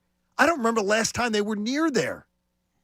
I mean, it's terrible. Maybe the last year of, I don't know, last year of Doug Peterson, they were bad. I don't think they were bottom 5. It's horrendous. They were 10 8 weeks ago. Yeah, it's falling apart. Yeah. Pat labeled it perfectly. When the other team has third down, I just expect there not to be a punt. I just wonder how they're going to get the first down. Where's it going? That's how little confidence I have in that Eagles defense to stop anybody on third down anymore. Yeah, and the whole, at this point, it's a horrible pissing contest between who's to blame more. Brian Johnson, Sean Desai, let's take sides. They both suck right now. Yes. Like, they're both bad. It's not like, oh, well, I mean, this guy, he gets a pass because of all this, and that guy does. No, they're both doing a horrible job. This isn't like one, if you dive into it, it's been brutal. Yeah, like it's been brutal. This isn't like week 5 and we've or been 6. equal opportunity ripping, guys. Look, and this isn't, middle of the season, we're coming off of a loss, and we're nitpicking and, breaking it down a little bit. Like, no. The coaching staff as a whole, other than Michael Clay, which is... Anytime you get to shout out the special teams unit as like the MVP of the game, probably not a great sign. The coaching staff as a whole, I don't know what they did all week. I legitimately would love to know what they did. I mean, I'm sure like there was a Netflix series that came out. Maybe they dove into that. Maybe they started a book club. But preparing for the Dallas Cowboys and having a game plan on how to win, I didn't see that. Wait, I forgot about the nitpicking calls. You're nitpicking. You're nitpicking all these things. No, you're not. No, you're not. Because when you play the Cowboys and the 49ers, the things you think are just nitpicking, they just pick you apart with. Like a carcass. Lou in Jersey joins us. Lou, good morning. You're on the Fanatic. Are you in or are you out, Lou? Because we're at around 60-40. People are out. Lou? You. Where are you? Jersey. No. I'm out, man. I'm out. Because just get AJ the ball. Run the ball. You don't run the ball, and then you just like, what's going on? You have the best offensive line in the league. Run the ball. And then you're not getting A.J. Brown the ball. For 6 straight games, the man gave you over 125 yards, and then you just stopped giving him the ball. So I blame the offense. The offensive coordinator has to go. There's no way you have a top receiver and you barely give him the ball, and then you go and trade for a running back and then barely use him. What's the point? Yeah, I mean, I don't understand. I'll never understand what they've done. They've got, with 4 games to go in the season, they already have 1,000-yard back in combined yardage. He's going to rush for probably 1,000 to 1,100 yards and probably account for like 1,300 yards of offense. I have no idea why. Oh, let's give him 2 carries in the first half. When the game's hanging in the balance, they don't use them. How do you only complete passes to 3 guys from Jalen Hurts? That's bad. That's horrible against a defense that gave up so many points a week before against Seattle. I don't know. Like, the vanilla-ness of this offense is getting borderline ridiculous. I see aside from about 3 slants last week against San Francisco, between those 2 games, I don't see anything that made me say, oh, that was a nice play. I just don't. And you're watching a Dallas team run all different things all over the place. Earlier in the day, Seattle was running some really cool stuff. San Fran, some really great stuff. And then the Eagles, you watch and you're like, really? Is that it? Is that all you're doing? There's no creativity at all. I said if you were watching that San Francisco game, every single play, it's pre-snap motion. It's guys literally showing trying to show the defense, trying to find out what the defense is going to do. And then multiple options for their quarterback. And Brock Purdy, he's playing like Jalen Hurts last year.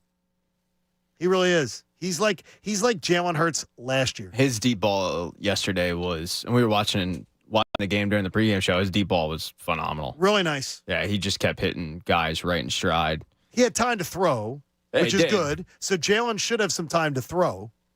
But Pat, I mean, Purdy's much better than I gave him credit for. Yeah, same. And he's the MVP favorite right now. Now, look, that changes weekly. But hard to argue with it, I mean, you faced him, you faced Dak, another MVP candidate, and you came up big time short. Let's see what Ryan in South Jersey has to say. Ryan, are you in or are you out? Do you guys write prescriptions? Because I need some therapy. Pat has like a medical case right in his bag. Yeah, I Tums. got Tums, man. If you don't want that, You got some Tums? They could help Pride this morning. We got to talk that. No, so here's I'm I'd say 80% out. And here's the thing: I don't, look, running the ball, I get it. What that does, then it helps, but it all relies on the right play call. Right calls the right. So if you run the ball, you're going to make your offensive, the receivers who are our best weapons, other than Swift, you're going to make those guys more efficient and more effective and more dangerous when you switch it up and you run the ball, and we have the offensive line to do it. But the whole thing reverts back to the coaching. So it's like, what I don't understand is, we know it worked last year, right? So if we know it worked last year, is Johnson so high and mighty, and his ego and his pride so inflated that he won't do most of or all of what worked last year? I mean, I'm almost like, he's obviously not doing. I mean, I don't think he knows. I don't know. I should say it. I don't think he has the repertoire that Shane Steichen had. Shane Steichen's offense looks completely different to what he's doing. Shane Steichen's offense was much more complex. Now, I don't know if the knee of Jalen Hurts had a lot to do with it, where it was like, look, this group of plays have to be taken away because we don't want to put him in harm's way. Then he looked really spry last night. Hurts did. We're using him in the running game, which was good. And then he took those hits that I was talking about earlier, and you're probably like, yeah, I don't want to do that anymore. 5 plays. The 3 fumbles, and is by Brown and Smith that could have been touchdowns. That could have led to a lot of points. So, yeah, does Brian Johnson get okay, you did design some things that looked pretty good? Yeah, he does, and he can't be faulted for the players fumbling or not catching passes. I think there's going to be an unlikely guy coming on the hot seat from H&H Heating and Air Conditioning that you might not expect me to bring up today. Yesterday's game has everyone talking, but one person is on the hot seat. Let's find out who. No, he's not on the hot seat for his job. He's not in the hot seat for his tenure to be considered successful. But I got a question the offseason that Howie Roseman had. This roster is looking old fast. The idea that you let a Pro Bowl linebacker go, they weren't going to pay him. T.J. Edwards wasn't paid top dollar. He was paid more than the Eagles are willing to pay him, and now he's pretty much a top 10 linebacker in the National Football League, a playmaker, somebody who could do something. You tried to work together a bunch of secondary members, and yes, you had some injuries. You made the decision not to go with C.J. Gardner-Johnson. I get it. But 2 of the guys that you let go could really have helped and were big parts of last year. Howie's had an incredible run here in very different iterations, but I don't think 2023 is going to be one of the proudest. DelcoHVAC.com. The Hoke brothers will take great care of you. Delco HVAC, Montgomery County, Chester County, Philadelphia, Delaware. But I don't think it's going to look that good in retrospect, Bob. His 2023 roster building is going to leave a lot of questions to be answered. Yeah, and we thought the offense was going to be able to overcome it. We said it in the preseason that, man, you didn't fill holes at linebacker. I ddidn't really understand exactly how Nakobe Dean was just anointed the starter. We talked about that endlessly. We talked about the defensive backfield and behind those corners, especially who are your 2 starters. You didn't know who they were going into the season.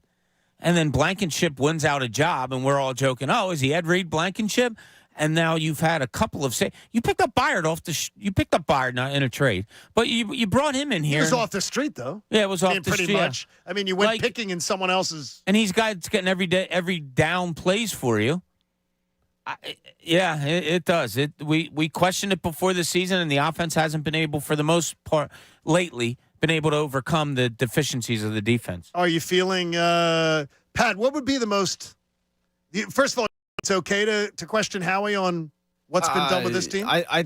Did you? Yes and no. I mean, I'd have to look at the cap situation. Look, he's a cap wizard, but there is a limit to that. You do have to make some tough decisions on whether to let guys go or not.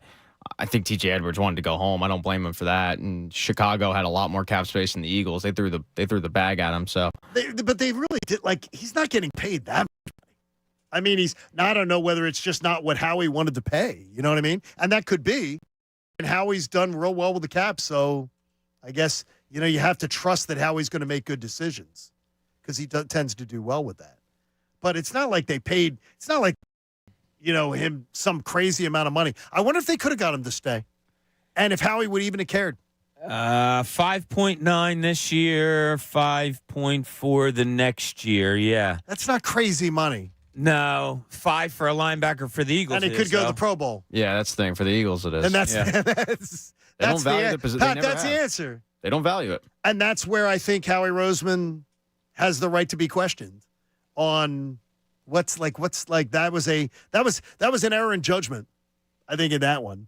But he's done a lot of good moves too. But that's not one. I don't think 23 is going to go down as his brightest moment. Frank in Bucks County joins us. Frank, thanks for holding on. You've been there a while. How you doing, buddy? Are you in or you're out? Doing good. Listen, I'm in. I'm 100% in. Guys, we watched Dallas go through a pretty rough stretch earlier in the season. We watched San Francisco go through a pretty rough stretch where I think a lot of us sat here and said, oh, wow, the 49ers look beatable. They got it together. Listen, this Eagles team, they're going through a rough stretch. The offensive game plans have to change. This offensive coordinator, I don't think he's going to change. I think Nick Sirianni needs to take the play calling sheet from him. So, listen, I teams go through a 2 to 4 game look beatable. The Eagles look beatable. I am going to have the confidence in the coaching staff that they can make adjustments because that's what it's going to come down to. You got 4 weeks. You got to make adjustments. I don't want to be blindly optimistic and say, oh, well, they're just going to change and everything's going to be great. But I got to lay my confidence at the feet of the coaching staff. You trust? What have Desai and Johnson done to earn your trust? Nothing. Absolutely nothing. That's where I got to think to myself, hey, Nick Sirianni's got to be the man in the room. Yeah. I wonder if he can fix – he can't fix defensive side of the ball, can he? I hope so.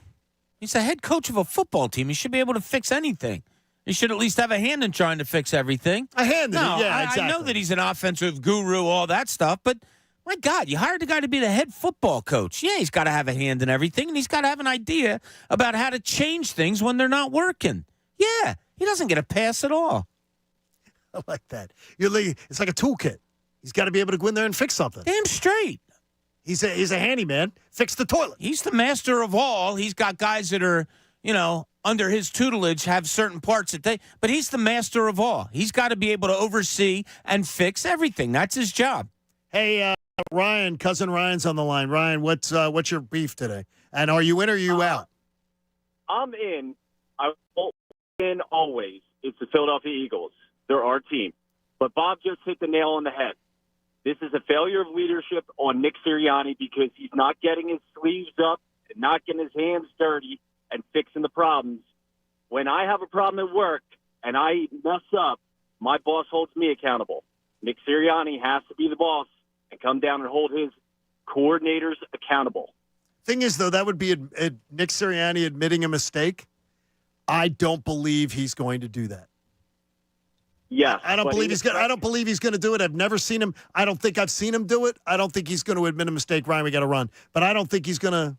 He says it all the time. I got to do a better job. I put it on me. I got to put guys in better positions. But it doesn't mean anything when nothing. He just says it. Nothing changes.